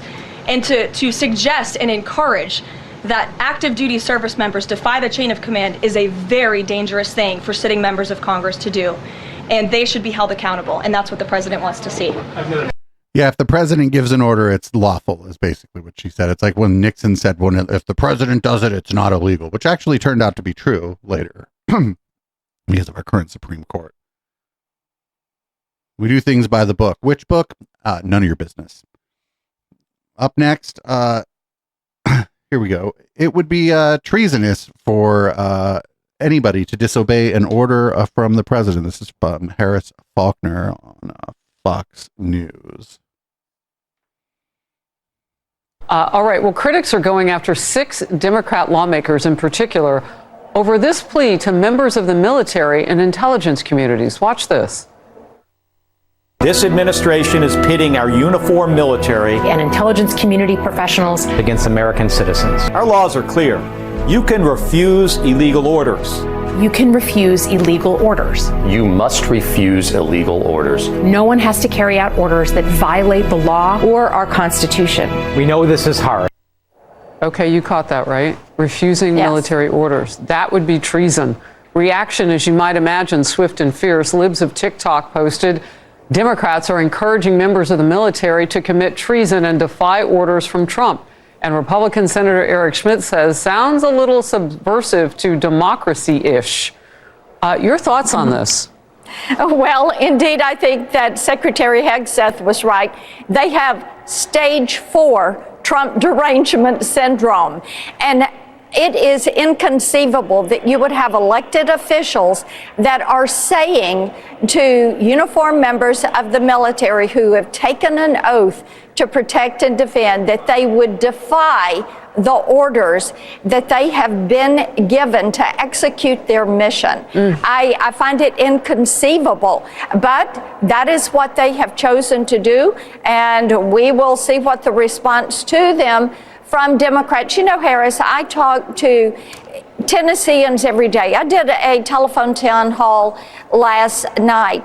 People want to see respect for the rule of law. They are appreciative of our nation's military and of the work they do to protect our nation. And I find this just so disturbing that they would say, defy the orders if you do not like the orders. But that's not what they said. They consider the slippery slope of what that does to an already unpopular Congress. We know that all of Congress doesn't ride high in the percentages of popularity, and this takes away the trust. I mean, that is, it's untenable. So it first went from when they said you have the responsibility to not accept and not follow illegal orders. Then they said it went to legal orders, and then all of a sudden it changed to orders they don't like. Somebody in chat had a good point. If you defy the chain of command, it is not treason. Treason is like a specific thing where you're like actively undermining the republic. It isn't, I didn't do what I was told. I didn't do what I was told is insubordination. When people like leave, that's they're AWOL, they're absent without leave. It's desertion. Like there's all kinds of different stuff. There's a whole, I don't know if these people know this. There's a whole thing. It's the UCMJ, the Uniform Code of Military Justice, that deals with these things. And most of the stuff that people do that gets them court-martialed does not rise to the level of treason. So that's good, I suppose. Up next, we got Cosplay Christie. She is mad at protesters for blowing whistles, I guess. That they grew up, learned how to get instructions, how to blow a whistle and chase law enforcement officers around the country while they were... They grew up getting instructions. Oh, I didn't know she said that. Yo, friends, what the fuck? That's what all right, kids, today in the social studies, what we're going to learn is how to fucking chase the cops around with a whistle. That they grew up, learned how to get instructions, how to blow a whistle and chase law enforcement officers around the country while they were keeping people safe. It's just unbelievable to me what these people will do in order to facilitate more criminal activity in the United States. I'm so grateful for those law enforcement officers. They go out and do their job, even though they have to listen to those whistles all day long. Oh, this is fucking felony whistleblowing. I can't believe she's like, oh, I don't know where they got the fucking instructions to do this. Lady, they figured out that a whistle is loud and annoying, and so they're blowing whistles. People have blown whistles at protests forever. Like, forever. There's always been somebody with a whistle at the fucking protest. Oh, God. All right, friends, I guess ICE is going to ramp up in New York City. I wonder if this was before or after Trump met with Mamdani. So we're going to be coming to New York City. We're already there now. I mean, teams are there now. But we will increase the enforcement presence in New York City, again, because they're a sanctuary city, and we know we have an issue there with public safety threats hitting the street every day. I'm wondering what stepping up enforcement here in New York looks like. I think we already know what it looks like because we've seen it in L.A. and we've seen it in Chicago and we've seen it in Charlotte. It is roving, indiscriminate apprehensions and detentions of people who are most definitely not the worst of the worst. There are people going about their quotidian activities. I would not be surprised to see immigration enforcement around construction sites here in New York City, around largely immigrant communities, places like supermarkets, you name it. Wherever people congregate, that is where these ICE agents and these Border Patrol agents are going. And it just bears repeating, they are not doing what Tom Homan has said is the main mission here, which is going after the violent criminals, the rapists. But that's not what Tom Homan has said the mission is. Like, that's you're misrepresenting him. Like, when pressed, he'll eventually say that, but he has been pretty clear that he's just rounding up people who are here without their fucking papers, and that's what he's doing. He's been pretty clear about that, actually. In other news about like people running our government, this is the head of Health and Human Services in our fucking, I don't know, our once mediocre nation. Now I'm not even sure there's a mediocre nation anymore. Check this out. Elon Musk was saying that, was going through all of his Doge data, and he was saying we found 250,000 Americans over the age of 124 who are collecting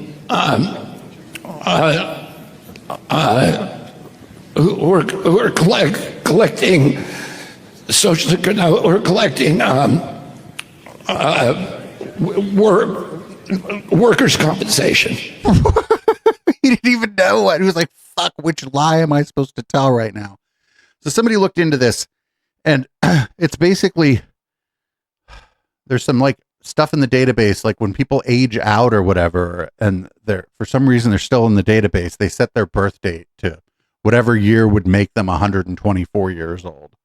I don't know how that fucking works. Like, these are old fucking systems. People have to do fucking weird shit. It might be better to do that than to like remove them from the system. Somebody did something on this. It was either 404 Media or Wired. Like, it did a thing that explained how this works, and it actually makes sense, sort of.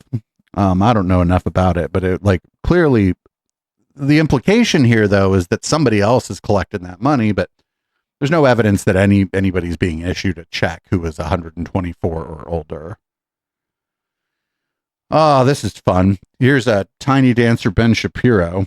He's like, Trump said this thing, but I didn't know that he meant it. I mean, one of the things here, it's just incredible. Democrats are going to continue to label the American people racist and sexist and all the rest, even though President Trump won huge numbers of women, huge numbers of minorities. Now, that doesn't mean those people are going to stay in the Republican camp forever. And this is the problem for Republicans. When you look at the future, when you look at 2028, the question is not who can maintain Trump's coalition. Every politician must have their own coalition. That's just the way politics works. No one is going to inherit all of Trump's voters. They'll inherit a large portion of Trump's voters if they're Republican, but not all of them.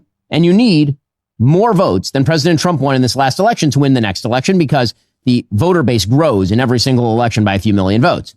And so the question is, who can expand the coalition and how?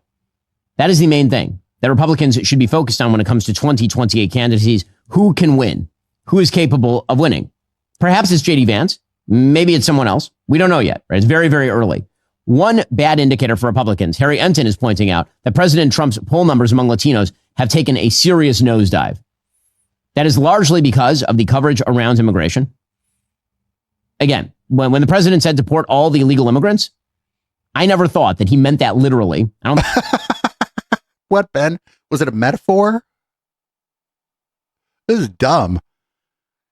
This is like, this right here is like, this is like, I know it doesn't seem like it, but this right here is as dumb as the time Ben Shapiro said that, like, if your beachfront property is going to get ruined by climate change, you can just sell it, right?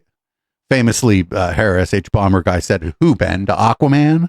This is like that level of stupid. This is like approaching that amount of stupidity. I think anyone thought that he meant that literally, because it was never going to happen. We weren't going to take 15 to 20 million illegal immigrants and simply deport them wholesale. What President Trump did that's popular when you break down his actual immigration policy, which is still one of his more popular policies. When you break no. If last time, no.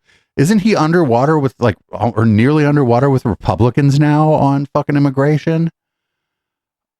I know the independents were like lower favorability on Trump's immigration policy than the Democrats were in some polling. No, that shit is not popular because people did not know what that looked like until they started seeing it on fucking TikTok and Blue Sky and even X, the everything app. They didn't know what that really looked like until they saw it. And they even fucking some conservatives who were like border hawks or whatever are like, ooh, don't like this. Maybe they like it, but they don't like fucking having to cop to fucking co-signing that shit, right? Doesn't, there's a difference between what you like and what you're willing to cop to co-signing. And it could be some of that too. Who fucking knows?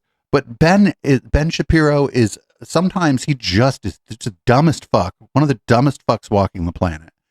Trump said he's going to deport all of them and that he was going to use ICE and increase ICE enforcement and send ICE to the cities in this country. He said that during the election. And then he did that. And Ben's like, well, I didn't think he really meant it. I thought it was like a metaphor, like a fucking interpretive dance. Like, God, that guy, like Ben, I don't think Ben Shapiro is stupid, but sometimes it's just like, dude, he's not off the cuff either. He wrote that. Like a lot of the stuff, he's like reading notes and stuff while he's broadcasting. Like it's amazing sometimes. I don't think Ben Shapiro is like some kind of boy genius or whatever, but I don't think he's dumb. And just every once in a while, he just has like the stupidest fucking take. Anyway, here is Linda McMahon, the head of the Department of Education, everybody. Or at least as long as there's a Department of Education.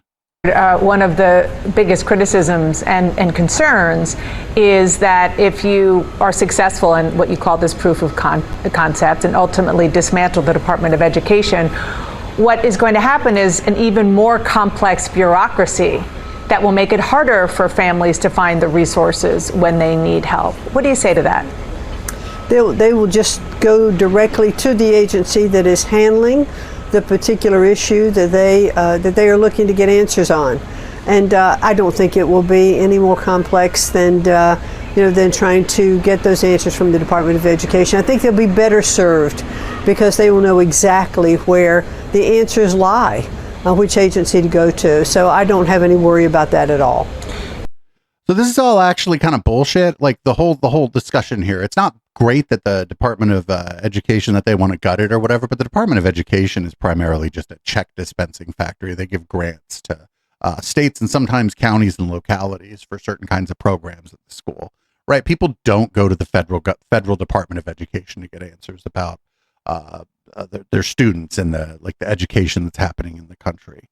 For the most part, there may be rare instances where they do, but this is just bullshit where they can like claim basically that they're doing something that they're not really doing. All they're doing is cutting funding, actually funding that people need and funding that gets spent by in local communities or sometimes by the state. So most of the time, if you need to know something about your kid's education, you probably go like to the school itself, or maybe the county or the city board of education or the school board or whatever. In rare instances, maybe the state board of education, and in super rare instances, you may have some inquiries for the board of education.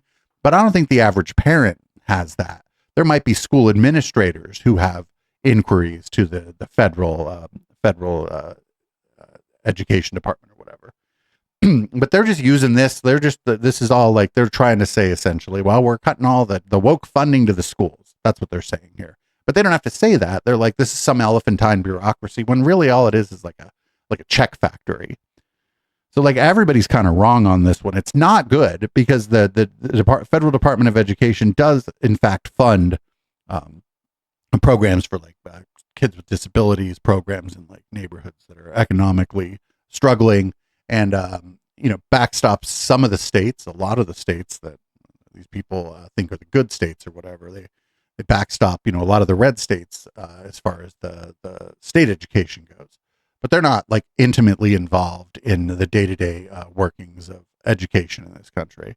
This is all kind of a red herring, so they can convince their base that they're attacking the woke or whatever, when all they're doing is cutting funding to the schools that these people's kids go to.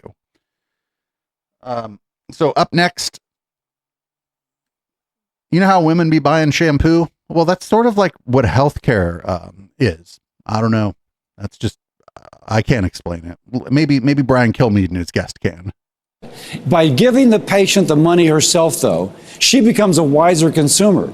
And just think about it. If she goes and gets 2 types of shampoo and one's $1 cheaper, she'll get the cheaper one. And the other one lowers their price. Once you give her the power of having the purse, the power of making the decision. So far, we got women. Even Brian Kilmeade is like, I don't know about this. Women be having the power of the purse, and they be buying shampoo because they be having long hair. Going to shop, get the lower price, that begins to save her money and squeeze fat and waste out of the healthcare system. That ultimately translates into lower premiums. This is the first step in lowering healthcare costs. Give the patient the power. All right, just real quick. This man has never purchased shampoo. This motherfucker like washes his hair with a bar of fucking soap, like store brand soap. There is actually people will not just women. They're mostly marketed to women, but people will spend more on shampoo that is better. That I'm not even a fucking shampoo expert. As everybody here knows, my hair is falling out. So fuck, I don't know why I don't just wash my hair with a fucking bar of soap. What's left of it? But it's a dumb fucking comparison. And also, like, if shampoo's like you go to the dollar store and now it's $1.25 and pick up shampoo for $1.25. If you need like heart surgery, you can't just shop around and get that shit for like $5. That shit's going to be expensive. There's not going to be a race to the bottom for pricing on complex medical procedures. This is just so stupid. Oh, we're going to give you a freedom voucher for your healthcare. They're talking about like 5 or 10 grand or something. And it's like, yo, that just means that if something bad happens to you and you're not rich, you get wiped the fuck out. Not even something bad, something kind of medium happens to you. You break your arm, there goes your whole fucking healthcare budget for the year. If you got to pay out of pocket. Fucking dumbasses.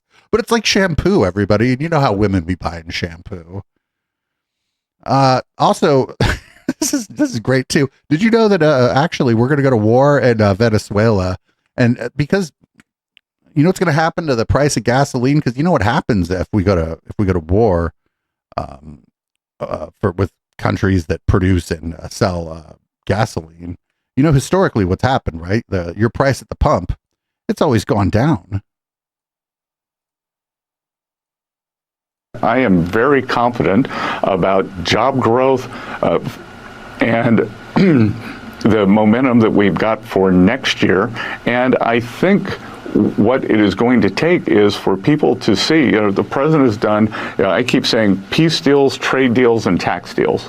So we did the one big beautiful bill in July, and we are seeing a CapEx boom thanks to that. Historically, capital expenditure is always followed by job growth. The peace deals, we are seeing a peace dividend from that, and I think... A peace dividend? Wait, what?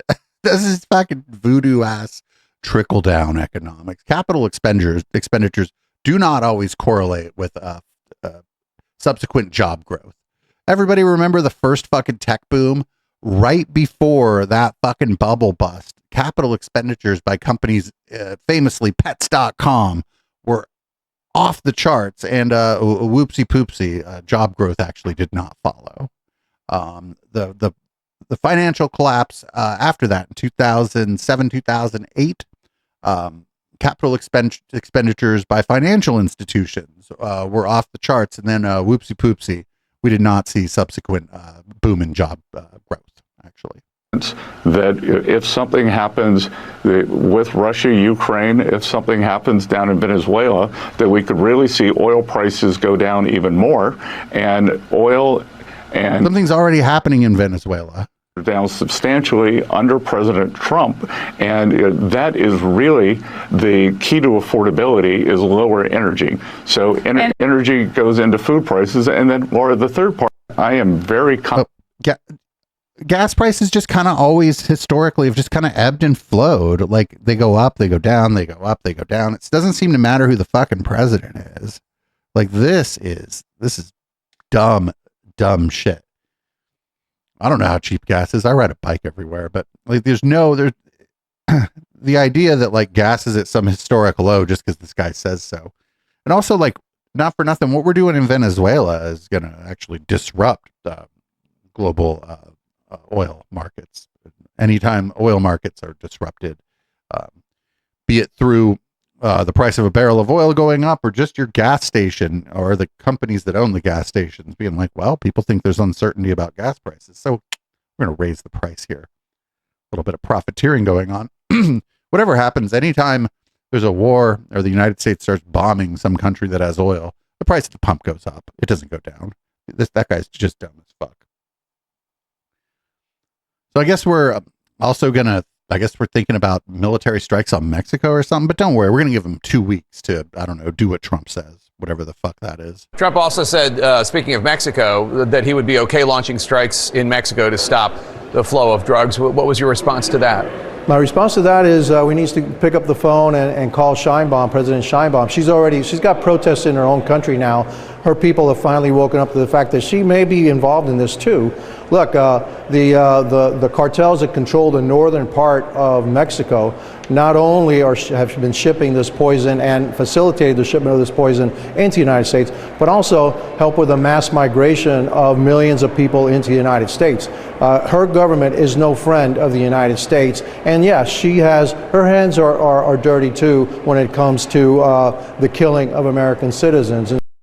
So actually, the Mexico is like been a wonderful neighbor and friend of the United States. No matter how much our politicians use that country as a fucking political punching bag, Mexico, there's a natural disaster anywhere in the southwest of the United States of America. You know who's? I know this is fucking cringe. Jose on the spot or whatever. It's fucking Mexico. They're bringing in water. They're bringing in food. They're bringing in all kinds of aid anytime anything bad happens. Like if there was like a big earthquake in San Diego, I bet the Mexican government would show up there before fucking FEMA. So this kind of bothers me, actually, the way that American politicians talk about Mexico, because when bad shit has happened, especially like in Texas, when all their shit froze in Texas, Mexico was there helping people in Texas. Like, this is just incorrect.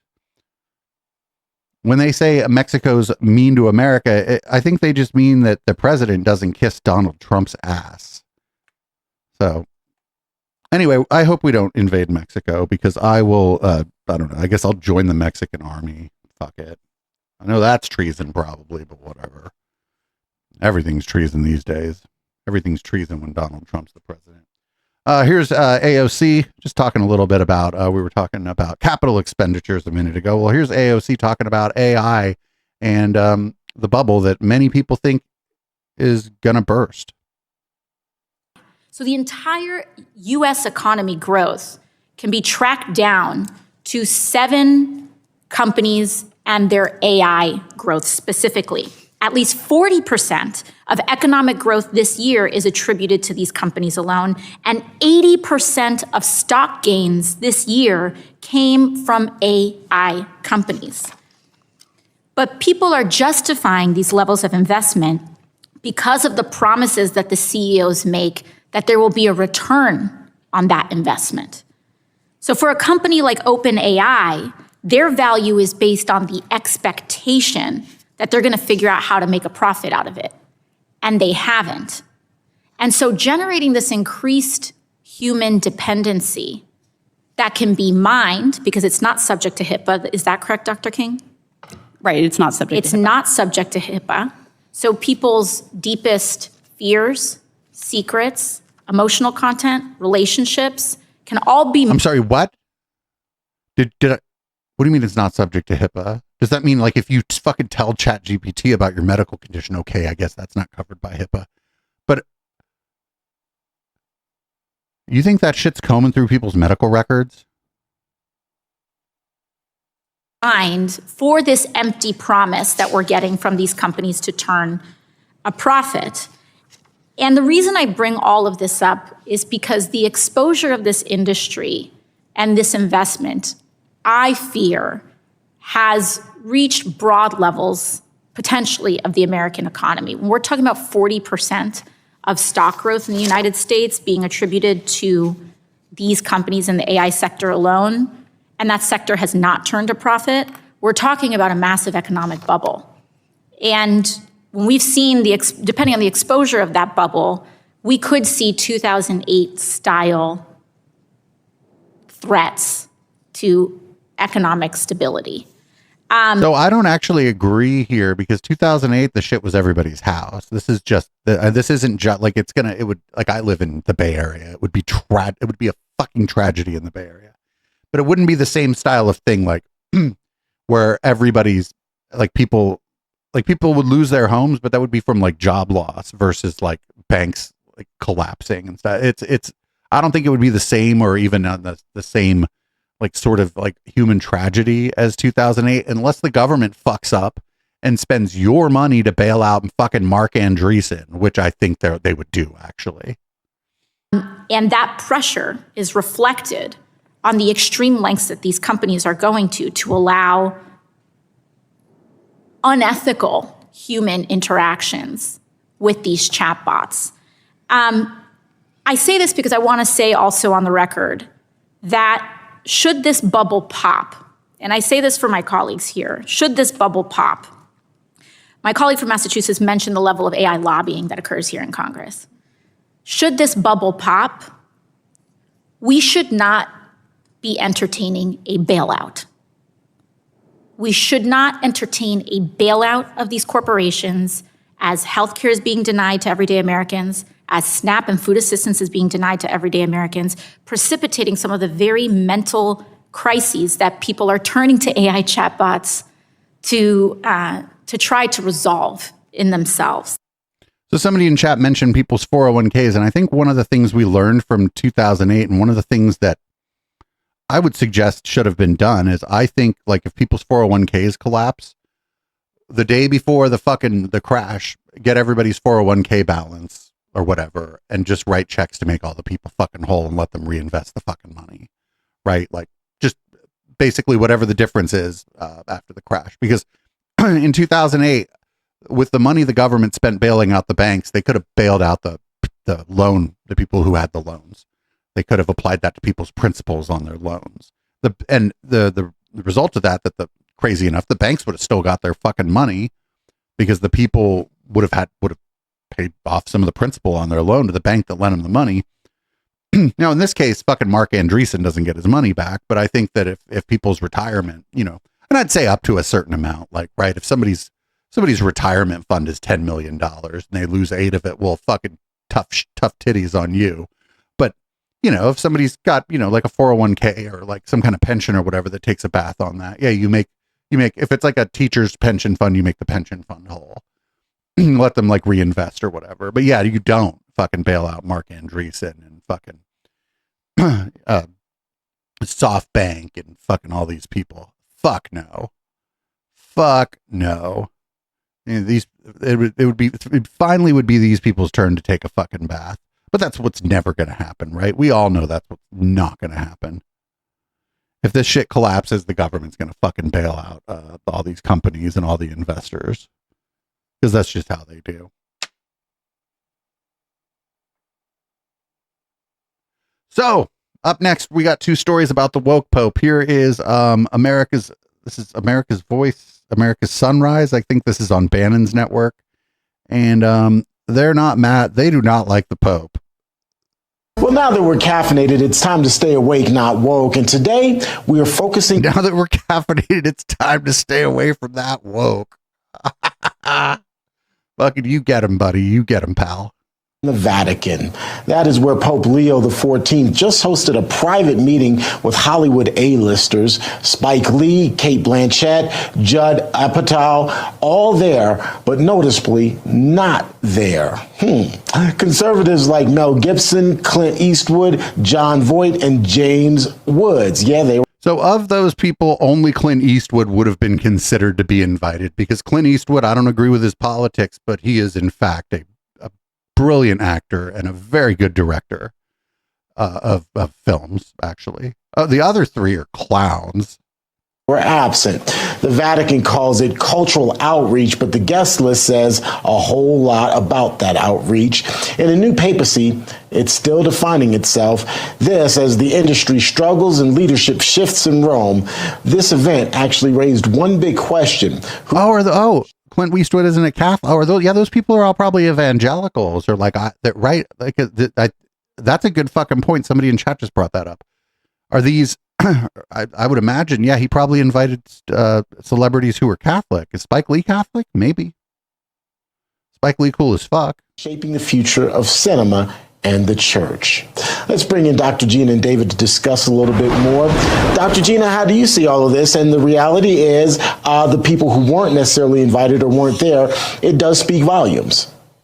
I'll tell you, I grew up in Catholic churches, went all the way through Catholic schools, even Catholic university. Well, homegirl, why weren't you invited?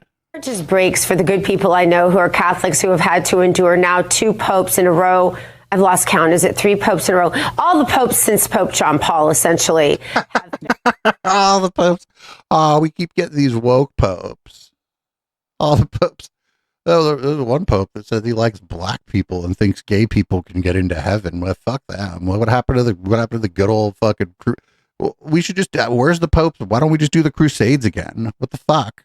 And just not what the average Catholic that I know believes, right? And I just feel bad for them. That's all I can think about when I see things like this. What in the heck is this guy doing? What a mockery of God's faithful in the Catholic Church. I mean, the Pope is like a man in a dress who will be like feed the poor while holding like a $50 million fucking golden cross or something. So be worried about getting to rub elbows with Hollywood elite. It sickens me, to be honest, Terrence, David. Well, 100%. I agree with everything you said. And why? Just because he's the Pope. I mean, all of a sudden there has to be this reverence because he's the Pope. I mean, I don't have reverence for the Pope. Fuck the Pope. Although there was this one Pope where there was like this, he came to America and there was this like fanfare where people were buying little Matchbox Pope mobiles and you could buy Pope soap on a rope and shit. That was cool, actually. Stuff that's, just not biblical in many ways, and we can go down the list if you want to talk about the LGBT aspect of it, or how about blessing a block of ice you remember that from a month ago when he was blessing, literally he was standing over yeah, he should be blessing ice like immigrations and customs enforcement. Get it right, Pope. A block of ice. blessing it at an environmentalism conference. Anyhow, just go down the list. I don't know. Open borders. Open borders. I mean, their list is so long, but the point is like, what's you know, I do. I agree with you. I feel bad for the Catholics that are just like, you know, would like to see a pope actually speak out on the traditional biblical values that are not only time honored and cherished, but are actually factual and accurate. You mean like feed the poor and you will be judged on how you treat the foreigner, like that shit? Or no, that's not. Nah, motherfucker, fucking cafeteria ass Catholic. Biblical. Yeah, and let's not forget that the Pope is a man who is also fallible, and so don't put him on a pedestal above where he should be. Well, but a lot of people do. That's the reality, and that's my warning. That's my warning. We shouldn't. Yes, you know, he is a man. Yes, I mean, I agree that the Pope is just a man, but I'd rather have the Pope. The Pope is powerful and influential, and I'd rather have him be a good man. Now, you would think the Pope would be upset, possibly fazed by this, but you would be wrong, because I would like to think that in response to this, the Pope dropped a beat. Of Almighty God, the Father, and the Son, and the Holy Spirit come upon you and remain with you always. Amen.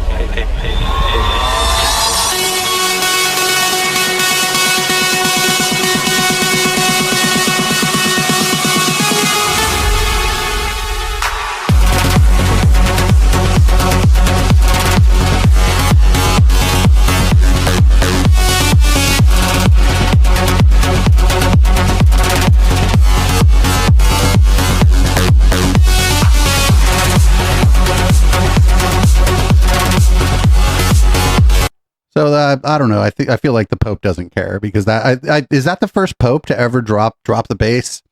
That song sounded like, I don't think it was, but it sounded like Faithless. It sounded like either Faithless or like Rollo and Sister Bliss or somebody like that.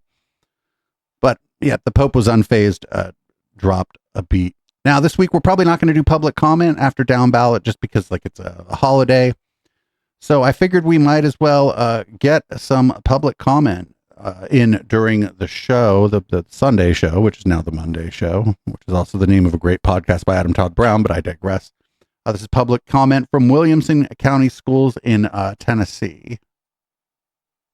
We're told that the phone ban exists to keep students focused, present, and engaged. If that's true, then I think we should all be honest about something. Focus and presence don't magically become less important when you turn 18. If phones really take away from engagement, then that applies here too. During these meetings, during these discussions, during the moments where we're supposed to be modeling what we expect from students. Hell yeah, homegirl. She's like, you're going to ban my phone at the fucking school while you fucking sit there and look at your phone the whole time during public comment? Hell fucking yeah. Get him. Get him. You cannot call it a distraction in the classroom during lunch and a convenience in this room to use a phone. Therefore, I believe we should expand and set this policy to apply towards Williamson County board meetings as well. You may want to use your phone because of a family emergency. Let me ask you all, do you all want to calmly wait at home when you receive an email that your child's school is in a school shooting? No, there are emergencies. Emergencies exist, but we can't have that. You may want to use it if you're in danger. You may want to use it in your break time. Yet, this double standard sets a louder message than any policy ever will. Today, I stand, and all I'm asking for is consistency. If we are setting an expectation for students, then the adults leading them should be the first ones to show what that looks like. This speech stands as the epitome and the success of the education that I've received from Williamson County Schools. I've been here since 3rd grade. Yet the funniest part is that I wrote this entire speech all on my phone. Pretty short. That's all I have to say. Thank you, guys. Hell yeah. And before the fucking thing cut her off and shit too. Fucking knew how long the fucking her public comment was. Fucking perfect public comment etiquette. Just absolute perfect public comment etiquette there. Up next, we got Shane Vaughn. We haven't covered him much lately. By the way, we're getting into the tail end of this. We're going to go into red light pretty soon. This is Shane Vaughn. Can't believe that some of his fellow MAGA cultists are mad at Daddy Trump. There's one leader. There's one creator in the MAGA movement. You cannot tell the man that created Make America Great Again what that means. He created. That would be Ronald Reagan. Who do you think you are? Might not even be Reagan. Might be somebody before him. I'm asking that sincerely. There is a plague in our minds. There's a rebellion in our hearts towards leadership. God raised up a leader. It's not Marjorie Greene. It's not Candace Owens. It's not Tucker Carlson. It's Donald Trump. And do you know, just a few months ago, every one of you believed that? Do you know you stood in lines at rallies for hours and days? Do you know you would have laid down and took a bullet for Donald Trump?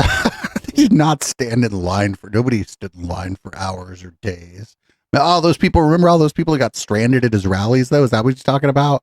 Or Trump, like, they had to get bussed in from somewhere else to the rally, and then when they went to get on the bus to get back, like in the snow and the rain and shit, no bus, actually, sorry. And they voted for his ass anyway. Anybody remember this shit? What changed? Nothing. This president has earned your trust, but I'll be honest with you. God help the world we live in today. Are you gonna cry? We're behind you today and we kill you tomorrow. Marjorie Taylor Greene is a plague. A plague? I mean, no, I would never talk about anybody like that. I think she's a bad person and an opportunist. And it's a plague that will spread. I didn't say she's a horrible woman. I didn't say she's evil. I said she's a plague. What do I mean? When he said horrible woman, I'm like, or are you actually gonna call her a whore? And he actually didn't do that either, which is kind of surprising. It's interesting though, because this man right here is turning into somebody's grandma before our eyes. The moment you forget who God raised up as the leader, an infection gets in your mind and you can't get rid of it. It's called rebellion. Donald Trump is God's leader. I think that's the infection in your mind, is when you think that like the president is chosen by like a deity. That's like how theocracies run, and it's like how, like, I thought these people were into the Constitution. That guy's an idiot.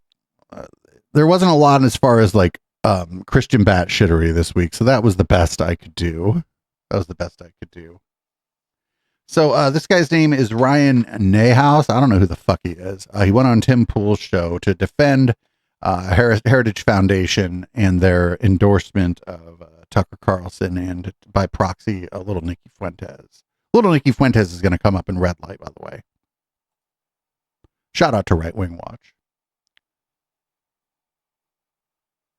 I don't think I need to explain anything for Dr. Roberts, right? I think he's a good man who, I don't think he's necessarily apologized for the statement. I think he stood by the fact that we should not engage in cancel culture. I mean, who's to tell a guy like Tim who we can and can't have on a show like this, right? Like that's not our role. And I think, one of the things that was occurring, and, Kevin talked about this on Dana Loesch, I think the day after he put out the statement, was there are people behind the scenes that are trying to do that are trying to tell people who you can and cannot platform, right? And try to... Yes, that's true. Maybe that post-World War II liberalism sentiment like prevails in some circles, but like those of us who are like actually conservatives and trying to conserve the ideals of the American founding, like one of those is primarily free speech. And when there's bad ideas... But free speech doesn't mean you have to fucking talk to everybody. Free speech isn't when you must talk to someone or that you must bring someone on your show. These people are so stupid. And you point out what's bad about them, and then you point out what's good, right? And you redirect people towards what's correct. And I think, President Trump put that in his own way the other night. Like, I think Tate was recognizing that. I mean, like, President Trump said himself, why would I tell Tucker Carlson who he can or can't have on a show? And I mean, ironically enough, you want to talk about who's on people's shows. I mean, nobody was freaking out when Patrick Bet-David had Nick Fuentes on his show like a month before, right? That doesn't mean that like everyone's endorsing Nick Fuentes' ideas. Just to play devil's advocate here, the thing about Tucker Carlson is that I know he can be a great journalist when he chooses to do so, but for some... Wait, what? Okay, but I'm not taking anything you're saying seriously now. Reason he chooses to pick and choose who he uses kids gloves with. So for example, when he was going at Ted Cruz, he made sure to have every question set up and ready to go. Some people would argue that he threw a lot of softballs to Nick and was using this opportunity to kind of hedge around his edges. And could the difference be senator versus random internet guy? Sure, I think he's more than a random internet guy. Just have you heard that? And what do you think of somebody arguing things like that? Have I heard that people think he put on kids gloves? Yeah, I mean, I think that's plainly like thrown out into the internet ether, and that's a conversation. I think, you know, what Tim's saying, Ted Cruz is a presidential candidate. Tucker Carlson is interviewing some. I mean, was Ted Cruz ever really a presidential candidate? Internet guy with an internet following. There's no reason to make excuses or arguments for why Tucker did what he did or didn't do, right? All of that's up to Tucker, right? And Tucker, at the end of the day, it's his show. Wait a minute. You're on Tim Pool's entire show. It's like all they do is talk about what who other people are having on and what other people are saying on other people's shows and shit. It's gossip, and that's fine. I'm a gossip merchant too, but I don't pretend that I'm not. Like, this is insane. This is stupid as fuck. What does this guy think that Tim Pool's show does? And how he does it, like, either his viewership will decline or it will increase based upon what he does. And like, who am I, some random guy in America, to be like, Tucker, don't do that, right? Mm-hmm. Like, he's not going to care what I think, and he doesn't need to care what I think, right? If I don't want to watch it, I'm not going to watch it. Yeah, with infighting like this, do you think the MAGA coalition is sustainable? I think it has to be. I think if not, then you lose 28 and you go to the gulags. But that's like the fucked up part is that like little Nicky Fuentes sort of says some version of like, we need to go to gulag. Like, he's fucking Steve Bannon, I think, fucking doesn't just say some version of that. Steve Bannon's in that same orbit, although he hates Nick Fuentes. I think him and Nicky Fuentes have beef for some reason. I don't know why. Anyway, our last clip is this appears to be, what is this? I don't know, like a fast food joint or something, or as Ben Carson might have said, I was at a Popeyes establishment. I don't know if you remember that story. Anyway, I'm going to butcher a homegirl's last name. This is Kat Abugazela. I think I got her name right. Some woman saw her, I think, like just out in public and decided that this was actually what she should do. Hi, Kat. So I just wanted to give you this, and I did hear. I'm so sorry about the being indicted. So I created a little care package for you. I don't know if you want to open it, but I'm sure it's like really mean and weird. well, it's actually not mean. I actually have holy water here for you. So hopefully, it'll help you. We're praying for you. Oh no, well, this is like it's a campaign event or something. I don't know what this is. It's like a town hall meeting of some kind. Like what the entire satanic panic is this? I've given you holy water, you demon. If you are in prison, you will be able to it's a really hard time, and I'm hoping and praying that it's not Joliet. Did you call my office the House of Hezbollah? Yeah, you are the House of Hezbollah because you are chanting on the streets.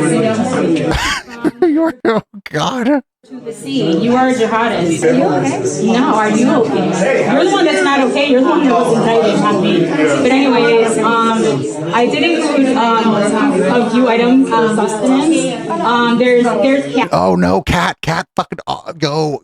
Here's what you do. And I don't know. In the moment, who knows what you do? I would fucking take that shit and auction that motherfucker off at like a campaign event. I don't think there's anything illegal about that, right? If somebody like gives you something, maybe she's not allowed to accept it. I don't know. Not I would auction that shit off at a campaign event. Be like, remember this video? And you're welcome. I also created a little placemat that says cat. So when you're in prison, you didn't. That has a label. You bought that. You didn't create that as a fucking label. You bought that at the fucking Dollar General. You didn't make that. Shut the fuck up. You guys see that fucking label on it? You didn't make that. You get the mouse. You work at the mouse pad factory or something. Where you're eating this holy water because I think you need to be baptized or reborn. There's actually a lot. I mean, this is like prison food, which you'll need once you're in prison, like pickles. I'd be like, you know what? Give me that pickle. Actually, that pickle in a bag is probably good as fuck. I'd be like, ooh, give me that pickle. I'd be like, nobody bless the fucking pickle, right? There's ramen, spicy ramen. You do realize how weird this is? I don't think it's weird. Cats. Cat food? Cat food? Oh, it's because her name is Cat. Oh my God. She's handling it pretty good, right? She's like, this is weird. Why? Well, be good weird if you're going to be weird. And, I mean, this is a... I'd be like, ooh, my cat, what kind of, is that my brand? Oh, it's not my brand. I'll take it anyway. Sometimes you run out of cat food. I'll take the pickle and the cat food. You'll need it once you're in prison and to protect yourself. Yeah. They don't let you bring she's not going to prison. If anything, she'll cop a fine for the getting assaulted for not saying please and thank you as she was assaulted by federal immigration, if I remember correctly. And some soap. If you scan the QR code, a little message from President Trump. There you go. If you want it or not. I was one of his VIP guests at the RNC. And here's some more snacks for sustenance. Oh, those are cheese and crackers. Give me the cheese and crackers too. I'll be like, can I pick and choose what's going on here? You're not giving these to me for my campaign, right? These are just personal gifts because you think I'm a demon. Yours truly from President Trump. Yeah. You'll need them in prison. Do you want them? Oh, no. Oh, okay. Well, you're lost. Well, good luck. Thank you. If you was a little bit kinder, I probably would have called President Trump directly. Told him to have a little bit more lenience on you. Do you want the holy water? I think you need it. I think you need it because it just seems like you're possessed. Yeah, it's okay. It's really hard. I feel so sorry for you. I feel so sorry for you. But I'll be praying for you.